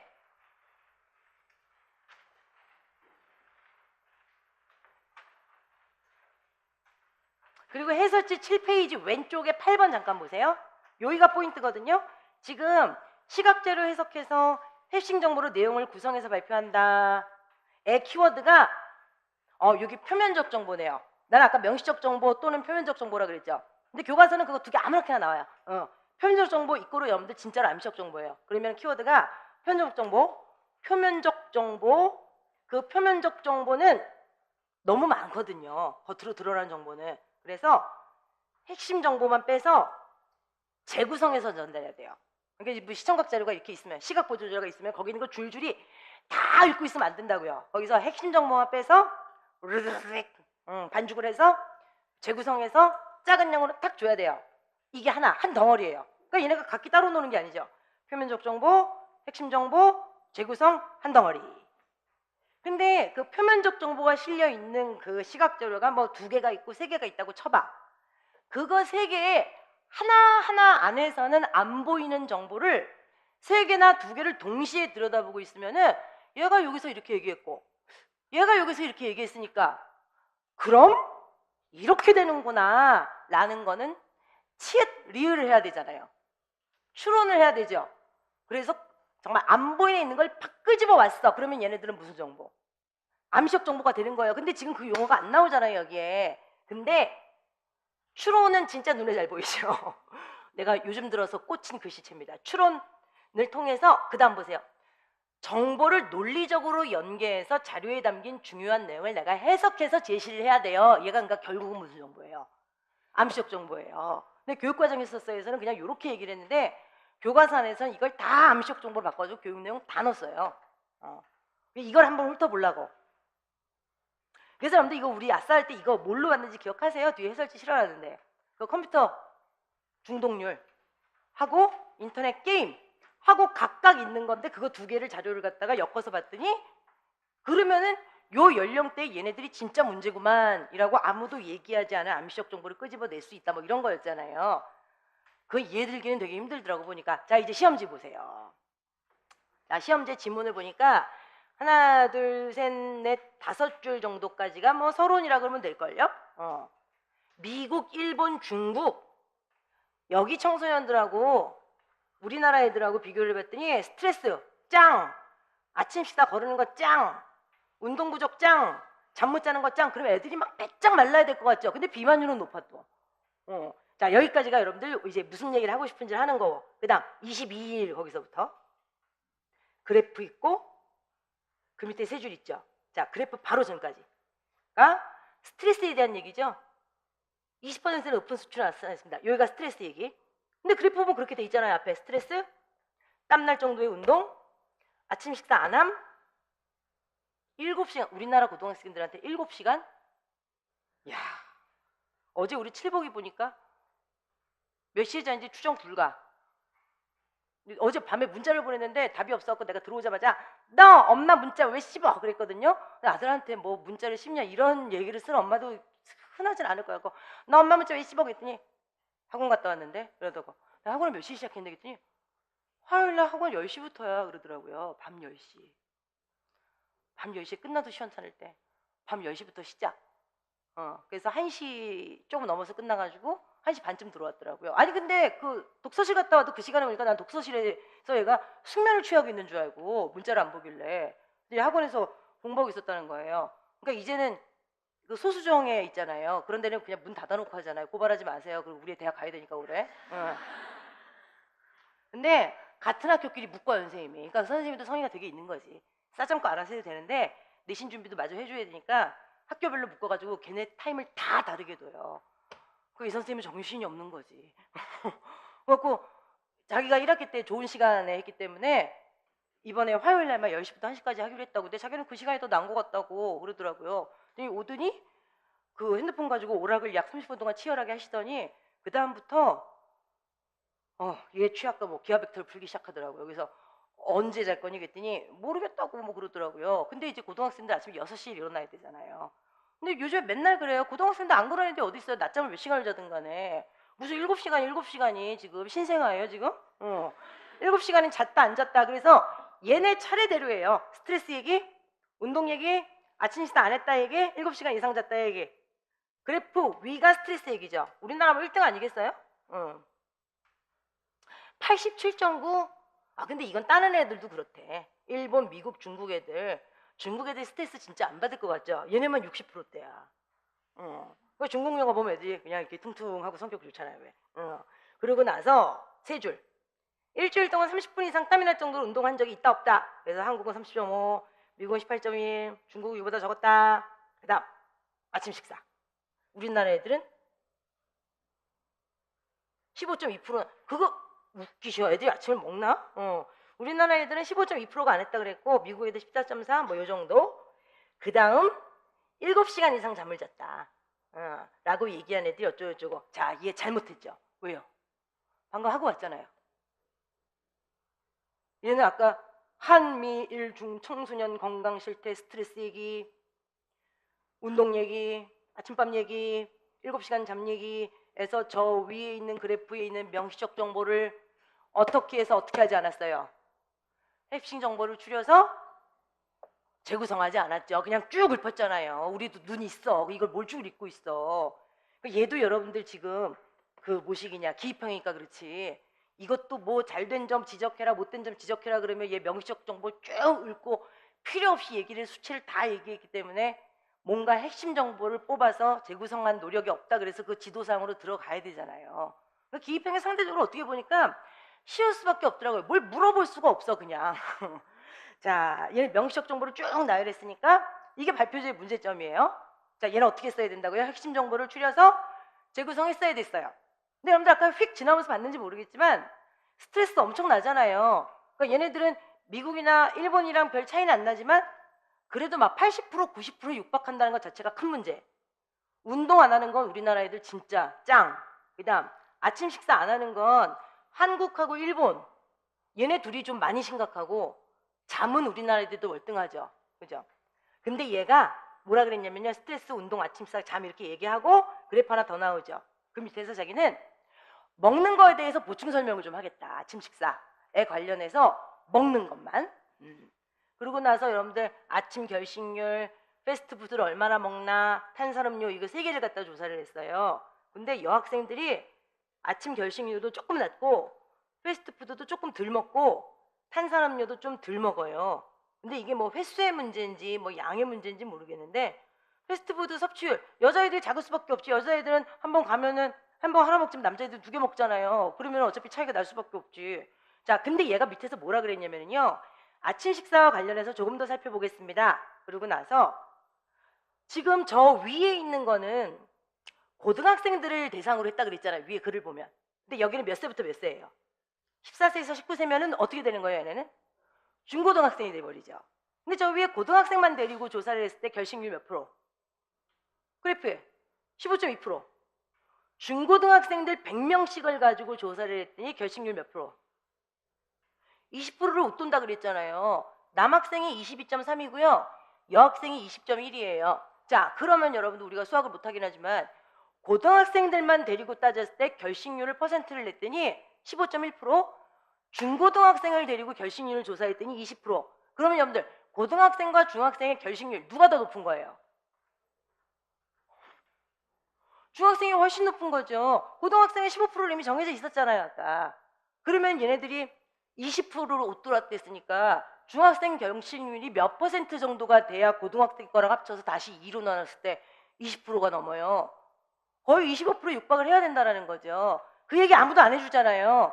근데 위에 있는 그래프 보고 아래에 있는 그래프 보면 고등학생들보다 훨씬 성장의 속도가 빠른 중학생 애들이 아침은 더 안 먹고 있다는 거예요. 그러면은 우리나라 학생들만 앞으로 평균 신장률을 따지면은요, 난쟁이 똥자리가 나오는 거죠, 그때는. 근데 이제 이런 걸 여기서 그 암시적 정보로 친 거죠. 그 누구도 얘기해 주지 않았지만은 스스로 추론할 수는 있거든요. 자, 그리하여 앞발표는 고등학생 대상이고 이거는 중고등학생 100명씩이다. 이를 통해 우리나라 중학생의 경우 고등학생보다 훨씬 아침 식사를 많이 거른다는 걸 알 수 있다. 암시적 정보 얘기한 거죠, 여기서. 아직까지 이해가 안 가시는 분들은. 자, 고등학생 15.2% 플러스 x 나누기 2는 22 플러스 3 더하기 20.1 나누기 2랑 똑같아야 돼요. 자, 이거는 추론이라기보다 어떻게 보면 계산이긴 한데 그것도 추론을 한 거죠. 결과적으로는 추론적 사고에 의해서 계산을 했다고 치시면 됩니다요. 그리고 뭐 패스트푸드 얘기 나오고 탄산음료 얘기 나오고 그리고 동영상을 보여주는데 이건 감동적이더라고. 이게 청소년만 그렇게 써요. 운동량이 적고 수면 시간이 부족하면은요, 그 다음은 마지막 줄 보면 되겠던데요. 스트레스 지수와 폭력성이 현격히 높게 나타난대요. 한국 청소년 정책연구원 똥똥똥입니다. 그래서 결론을 내는 거예요. 운동량, 아침 걸은 애들, 잠 적게 자는 애들, 우리나라 애들 이런 애들 되게 많다. 스트레스 당연히 1등 하는 거다. 그리고 글이 끝났습니다. 자, 밑에 보기 채우는 거죠. 자, 주의해야 될 점. 발표자는 시각 보조 자료 등에 제시된 명시적 정보든 표면적 정보든 이거를 그대로 열거하면 안 된다. 라는 거였죠. 그리고 추론 과정을 거쳐서 암시적 정보 전달하는 과정은 지금 눈으로 다 보여드렸습니다요. 그리고 내용 구조할 때 이에 대해 결국 이런 담화 표지 잘 써야 되고, 담화 표지 여러분들 이런 것들은 한 번이라도 용어를 더 보자라는 마음에 하나 더 뚫은 거죠. 그냥 완전 다른 얘기잖아요. 지금 기억 니은하고 디귿은 교육과정 2개 붙인 거죠. 그러니까. 자, 교육과정에서 여러분들 그 8번 성취 기준에서 키워드 지금 확인하고 문제 보면서 어떤 취지로 문제를 이렇게 뚫었는지까지 말씀을 드렸어요. 그리고 교육과정에서 자체 내에는 암시적 정보라는 5글자는 없어요. 근데 암시적 정보라는 말이 뜻은 나와 있습니다요. 어디가 암시적 정보인지 아셔야 되고. 자, 됐습니다. 어디를 보셔야 되느냐? 8페이지, 9페이지. 좌우로 쫙 펼쳐서 보시면 되죠.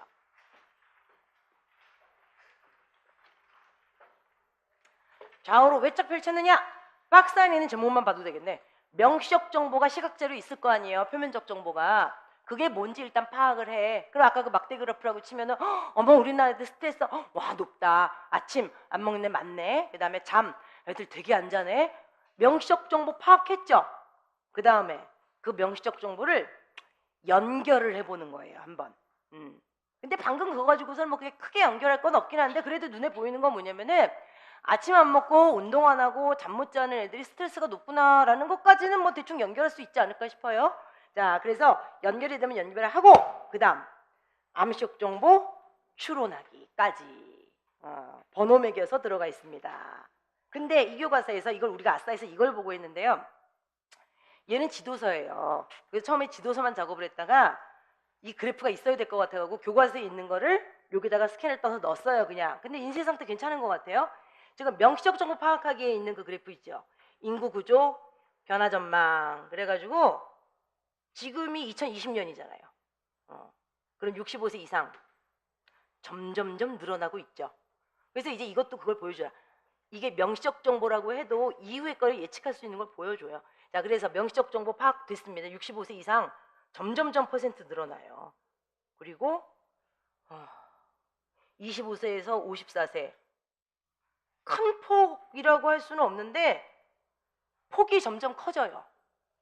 그렇긴 하고 15세에서 24세 야, 여러분들 2005년하고 2030년은요 뭐 2배라 그러면 좀 뻥이지만 거의 2배. 명시적 정보예요. 그래도 자, 근데 명시적 정보 여러분들 연결하기가 뭔지 봤더니 자, 그게 9페이지 오른쪽에 지금 올라가 있죠. 통계책에서 나온 거니까 여러분들 뭐 설마 뻥이냐 쳤겠어요. 자, 연령별 인구 구성비 추이 그래가지고요. 얘도 우리가 무의식 중에 X축에 있는 거는 지금이 제일 오른쪽 같잖아요. 아니야. 지금 2020년이라고 쳐. 2030, 40, 50, 60까지 여러분들 쭉 예측이 가능합니다. 그래서 여러분들 아까 봤던 거는 여러분들 그 어느 정도의 폭으로 늘어나고 줄어나고 있는지를 보는 그래프였죠. 근데 얘네들은 정말 변화 양상을 보여주는 거예요. 그래서 맨 위에 있는 게 생산 가능 인구 15세가 얘네들이 경제활동을 해요. 자, 그리고 나서 54세까지는 지금 2020년이잖아요. 뚝 떨어지죠 지금. 그리고 여러분들 갑자기 우상향하는 그래프 얘네 뭐냐? 노인 인구 65세 이상 이에요. 그래서 이제 우리나라 사회한테 뭐라 그러는 거예요? 이거 통계청정이 맞나 보다. 그래서 지금 유치원 다니는 애들, 초등학교 다니는 애들 얘네들이 경제활동 연령이 되면 1인당 노인 3명을 부양해야 된대요. 그래서 월급을 100만 원 받으면 국민연금으로 50만 원을 내야 된다는 얘기예요. 그때는. 그래서 노령화 사회가 문제가 되는 거죠. 노령화 사회라 그러면 여러분들 뭐 그냥 그렇지 않아요? 어르신이 많은 나라 예의를 지키고 그게 아니라 여러분들 젊은 사람들이 일할 의욕이 안 나는 거예요. 국가에서 다 뺏어가니까. 국가에서 다 뺏어가서 지들이 갖는 건 아니죠. 복지 비용으로 쓰기는 하는데 누군가가 누구를 부양은 계속 해야 되는 거 아니에요. 그리고 여러분들도 지금 부양을 암시적으로 하고 있는 거죠. 지금은 시험이 이제 얼마 안 남았으니까 산업전선에 뛰어들었던 분들도 이제 공부를 하려고 마음을 다시 먹은 거고, 그래도 여러분들 부양은 하고 있어요. 우리 뭐 물건 살 때, 뭐 사 먹을 때, 특히 주류 사 먹을 때 이럴 땐 세금이 엄청 붙잖아요. 지금도 알게 모르게 부양을 하고 있는 건데, 경제활동 인구가 점점 줄어드는 상태에서는 여러분들 물건을 구매하는 것도 총량이 적어질 거 아니에요. 그럼 거기서 세금을 또 띄어갈 수가 없잖아요. 많이 띄어갈 수가 없잖아요. 전체 다 합쳐봤자. 그럼 이제 공식적으로 세금을 더 내는 것밖에 없지. 자, 그렇게 되면 여러분들 능력 있고 돈을 많이 버는 이제 그 경제활동에 처한 그 청소년은 아니겠지, 청년들이 나라에서 노인 3명 부양해야 되니까, 게다가 너는 누진세로 능력이 좋으니까 너는 네가 번 거 한 70% 내놔라. 그러면 이제 얘는 어떻게 되겠어요? 투자 이민을 준비하겠죠. 나라에서 이민 못 가게 만드는 법은 없으니까. 근데 돈이 있으면 투자 이민은 다 받아주거든요 지금. 그럼 이제 나라 안이 난리가 나는 거죠. 그러니까 이제 그 노령화 사회라는 게 결과적으로는 젊은 사람들이 살기가 힘든 나라가 되니까 그 출산율을 계속 높여라고 얘기를 하는데, 신생아가 있는 집에서 에어컨을 틀면은 누진세를 매기잖아요 지금. 제가 얘기했죠, 기승전 전기세라고 지금. 애를 낳고 싶게 만들어요 지금. 여러분들 당장 우리 선생님들 내년 3월에 발령받아서 학교 가서 그 애 결혼하고 그 애 말에 저기 애 낳았다고 쳐봐요. 걔 누구한테 맡기고 저기 출근할 거예요? 학교 안에 여러분들 타갈 수 있어요? 그거 있어야 돼, 그죠? 교장선생님하고 교감선생님하고 되게 여유롭던데 학교에서 보니까. 젊은 애들 봐야 안 늙어요. 어쨌든 얘는 여러분의 명시적 정보를 연결한 수준. 일부러 끄집어낼 건 없잖아요. 아까 그 그래프를 다른 방식으로 그려가지고 얘네들은 정보를 연결한 상태. 자, 근데 3번 암시적 정보 추론하기. 이거 위에 있는 거 여러분들 구구절절 볼 필요도 없어. 키워드는 이미 나왔거든요. 두 번째 줄 추론, 세 번째 줄 암시적 정보, 그 다음 줄 바로 추론 과정. 자, 얘는 어떻게 보는 거냐면요, 밑에 그래프 2개 붙어 있죠. 자, 맨 왼쪽 5살에서 9살 인터넷 중독률. 밑에 여러분들 6.9 있고 위에 1.0, 그래서 합쳐서 7.9죠. 근데 오른쪽에 있잖아요, 그 흐리게 돼 있는 6.9 아랫부분. 이게 잠재적 위험군. 그러니까 얘는 그러니까 지금 뭐라 그러지? 발병은 안 했고 잠복기. 발병한 애들은 1%. 야, 근데 여러분들 5세에서 9세에도 여러분들 인터넷 중독이 돼요. 그 다음에 10대 엄청나죠 이제. 잠재적 위험군도 많고, 야, 고위험군도 되게 많아요. 그럼 나머지 것도 뭐 있어요. 근데 지금 제일 높은 게 10대. 그 다음에 여러분 이거 심각하다. 30대보다 5세부터 9세가 더 많아. 근데 이거는 그것만 보여준 거죠. 연령별 인터넷 중독률만 보여줬어. 근데 그 다음 거를 봤더니 인터넷 주 이용 목적이요.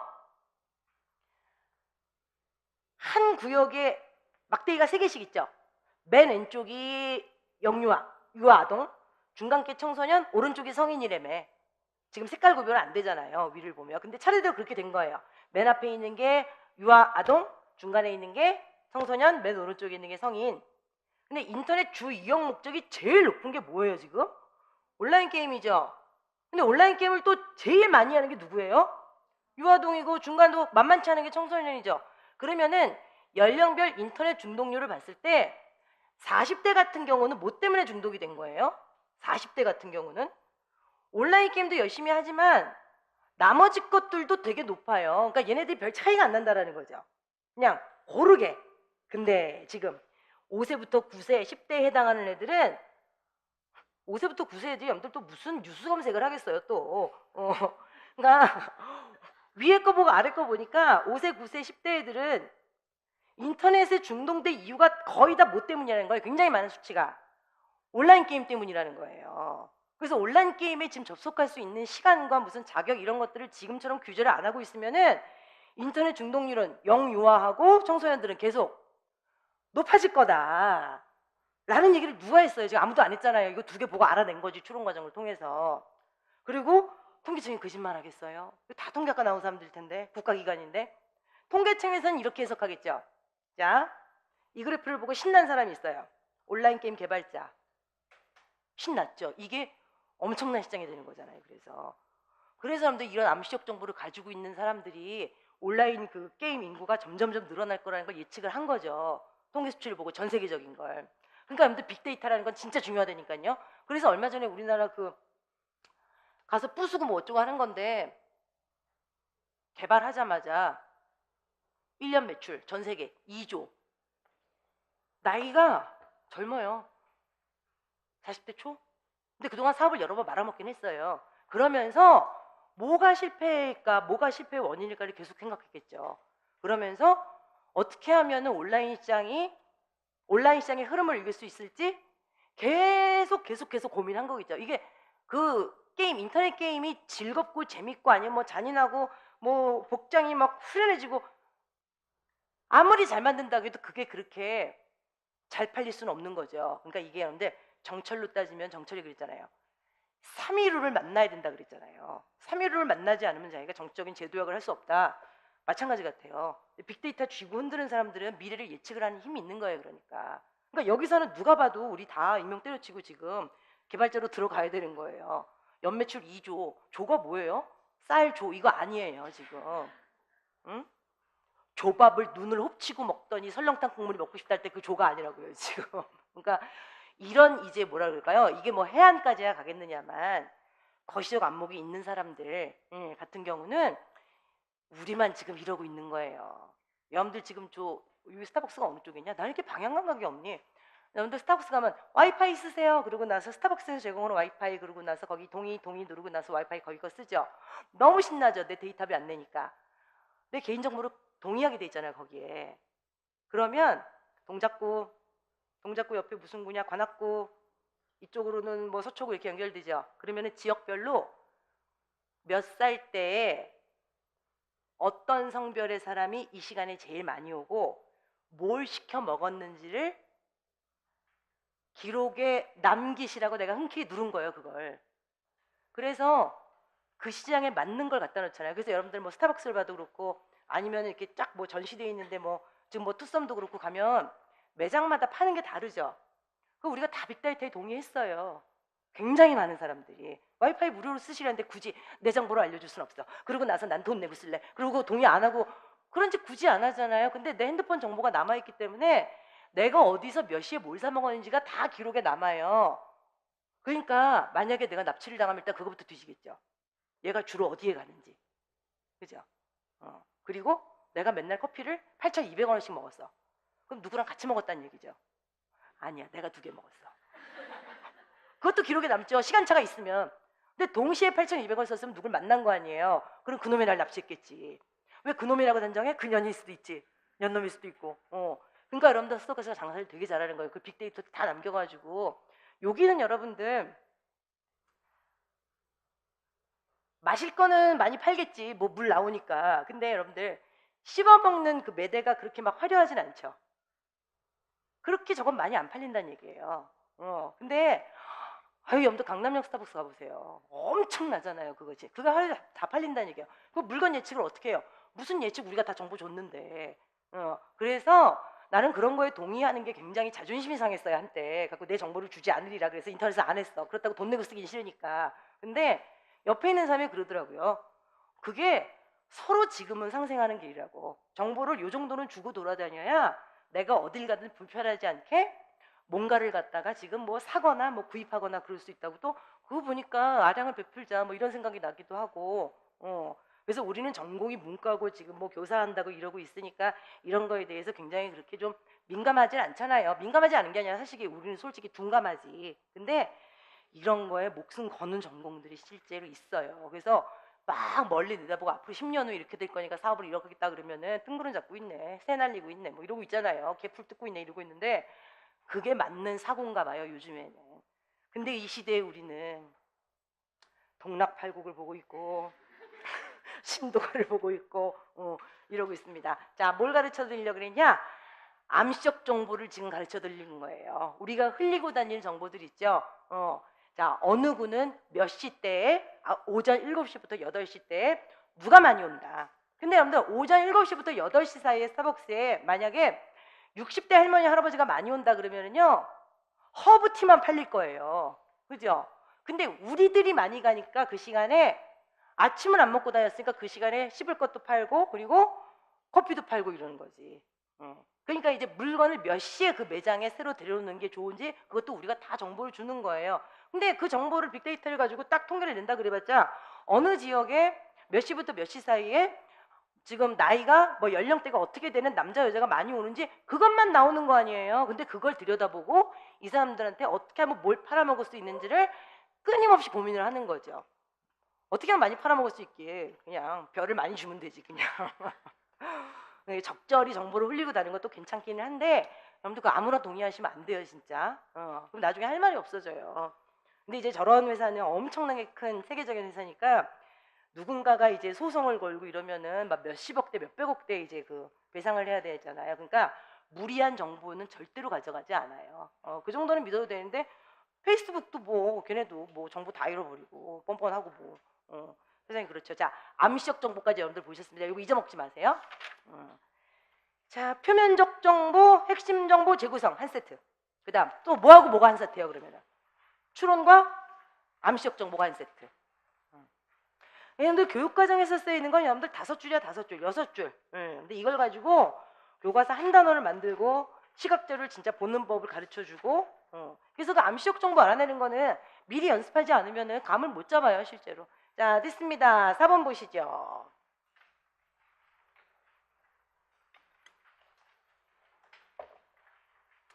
아유, 이게 교과서 글이거든요. 이걸 보고 진짜 아이스크림 먹으면 안 되겠다. 라는 걸 느꼈습니다. 자, 첫 번째 단락. 진짜 그렇죠. 이제 여름에만 잘 팔리는 게 아니죠. 그냥 사계절 내내 잘 팔리는 아이스크림. 첫 번째 단락. 근데 비유가 구려. 안병수 저 사람 찾아봐야 되겠다. 저 사람 적어도 최소 연령 55. 현대판 곶감이 뭐야? 여러분도 곶감 좋아해요?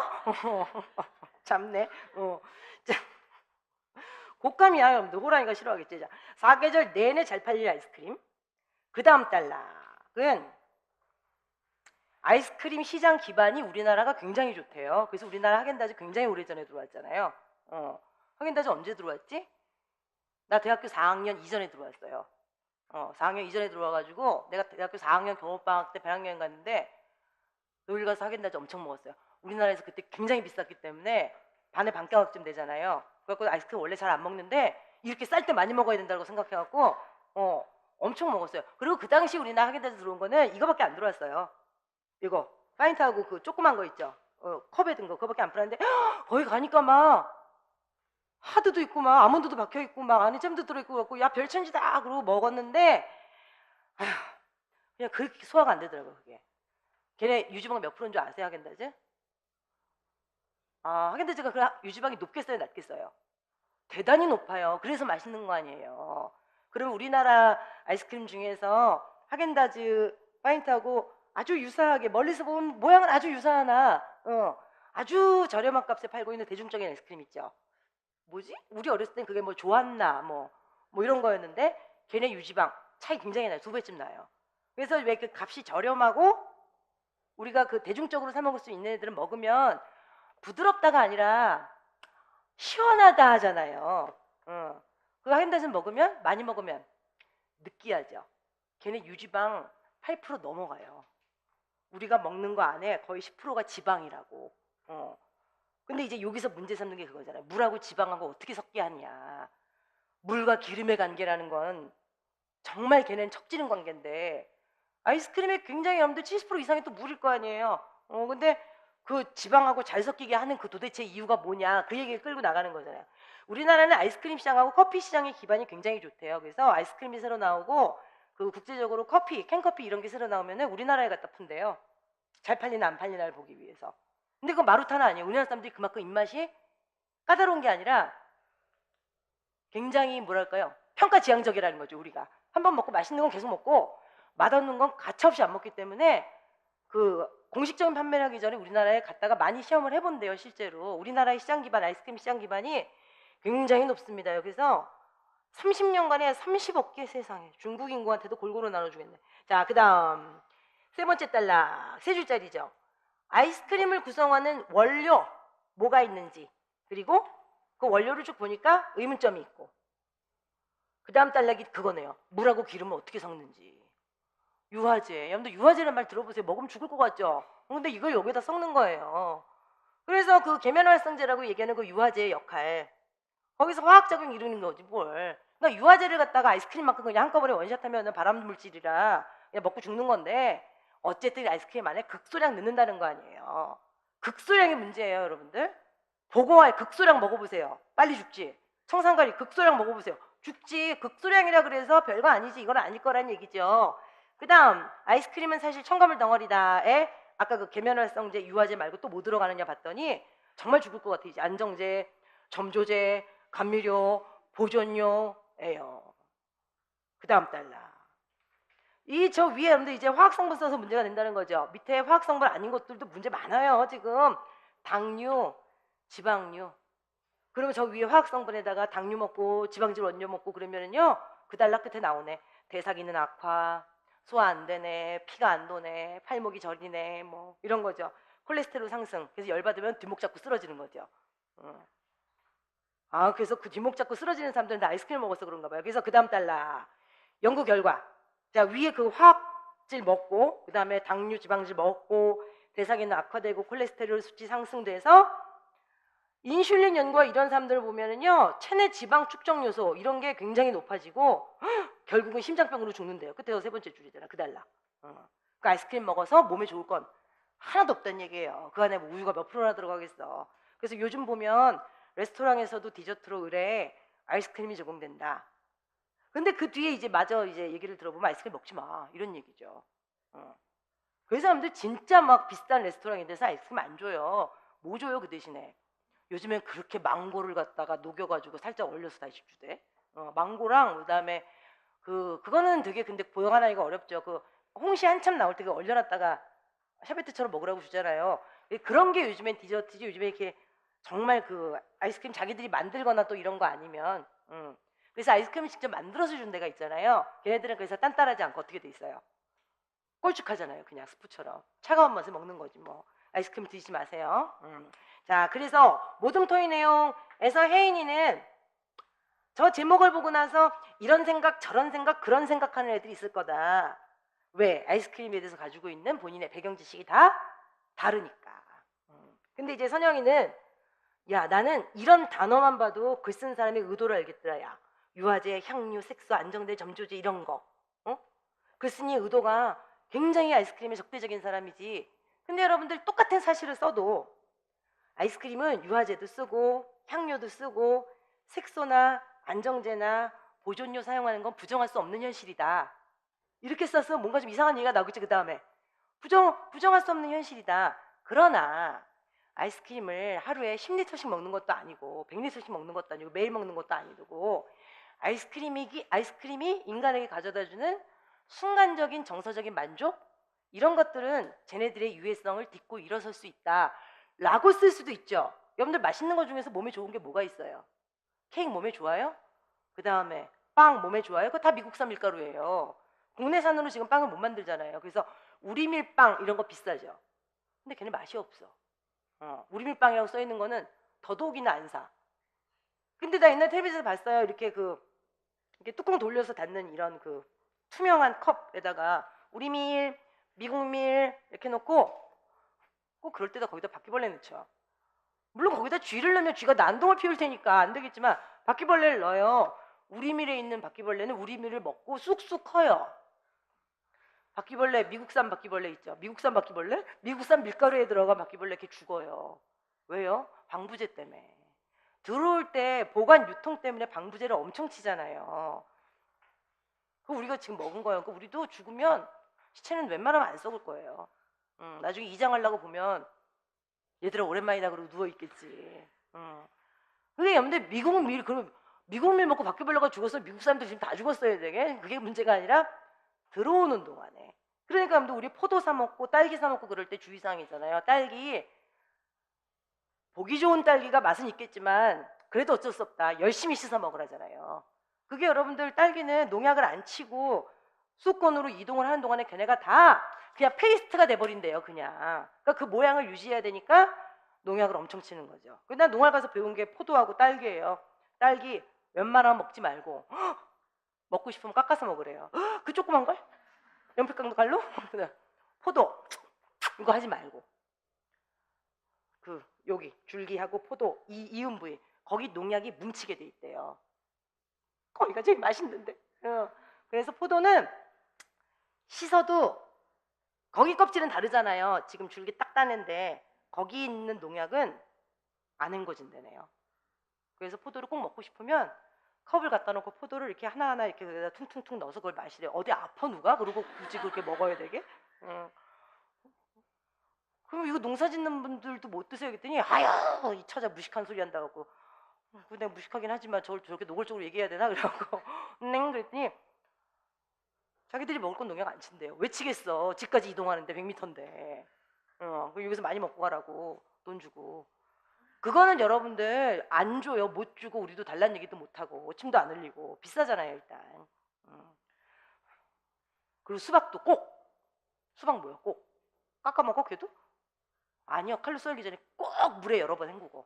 농약이잖아요. 그래서 칼로 뚫는데 그 칼 날에 농약 묻어서 깊숙이 배고 있다고 지금 다. 하고 어머 세상에 먹을 게 아무것도 없다.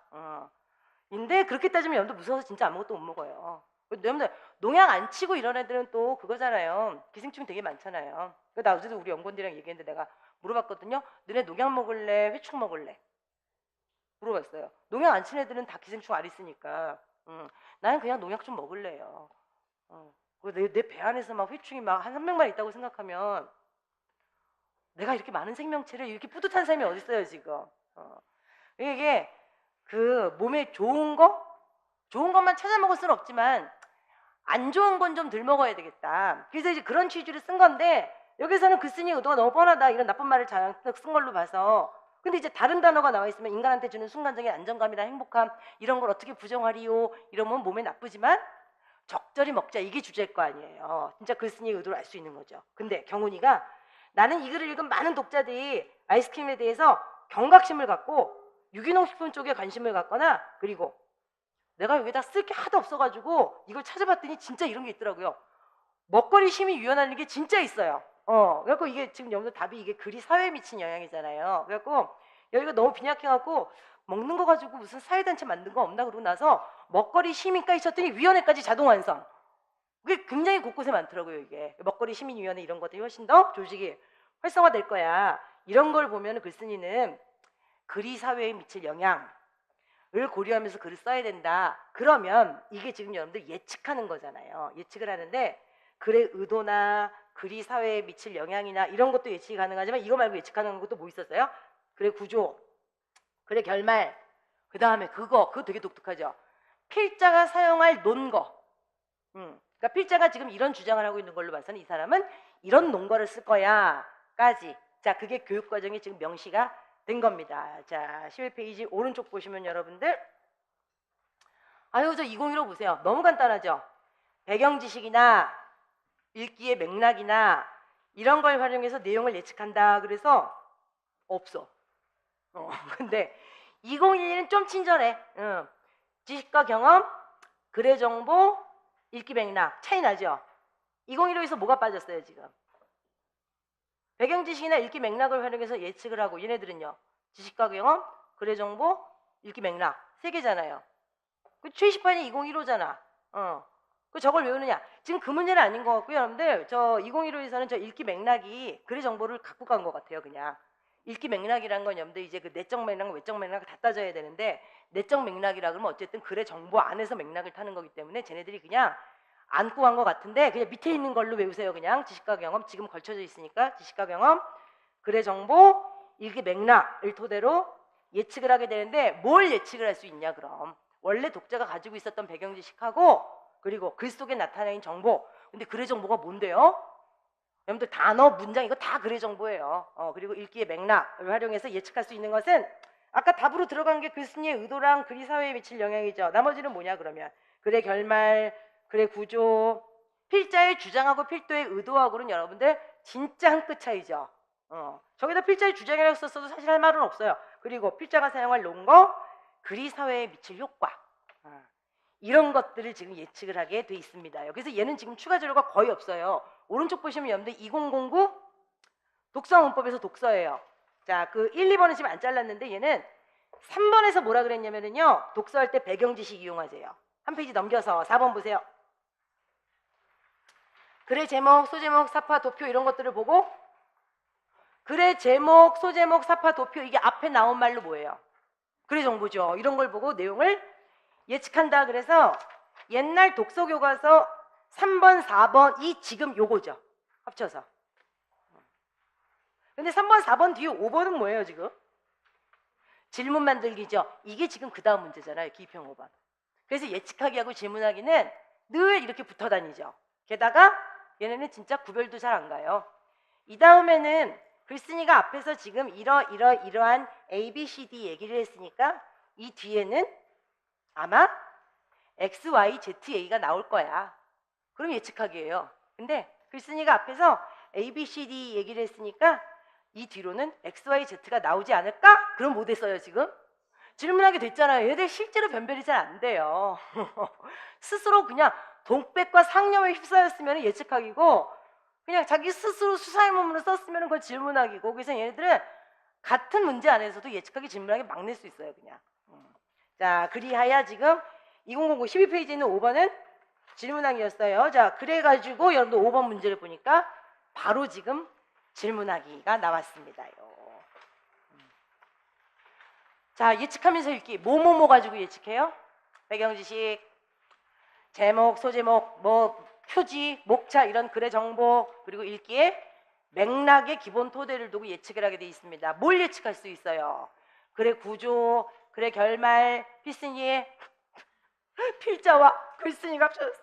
자, 글쓴이의 뭐야? 글쓴이의 의도 내지는 주장, 필자가 사용할 논거, 글이 사회에 미칠 영향.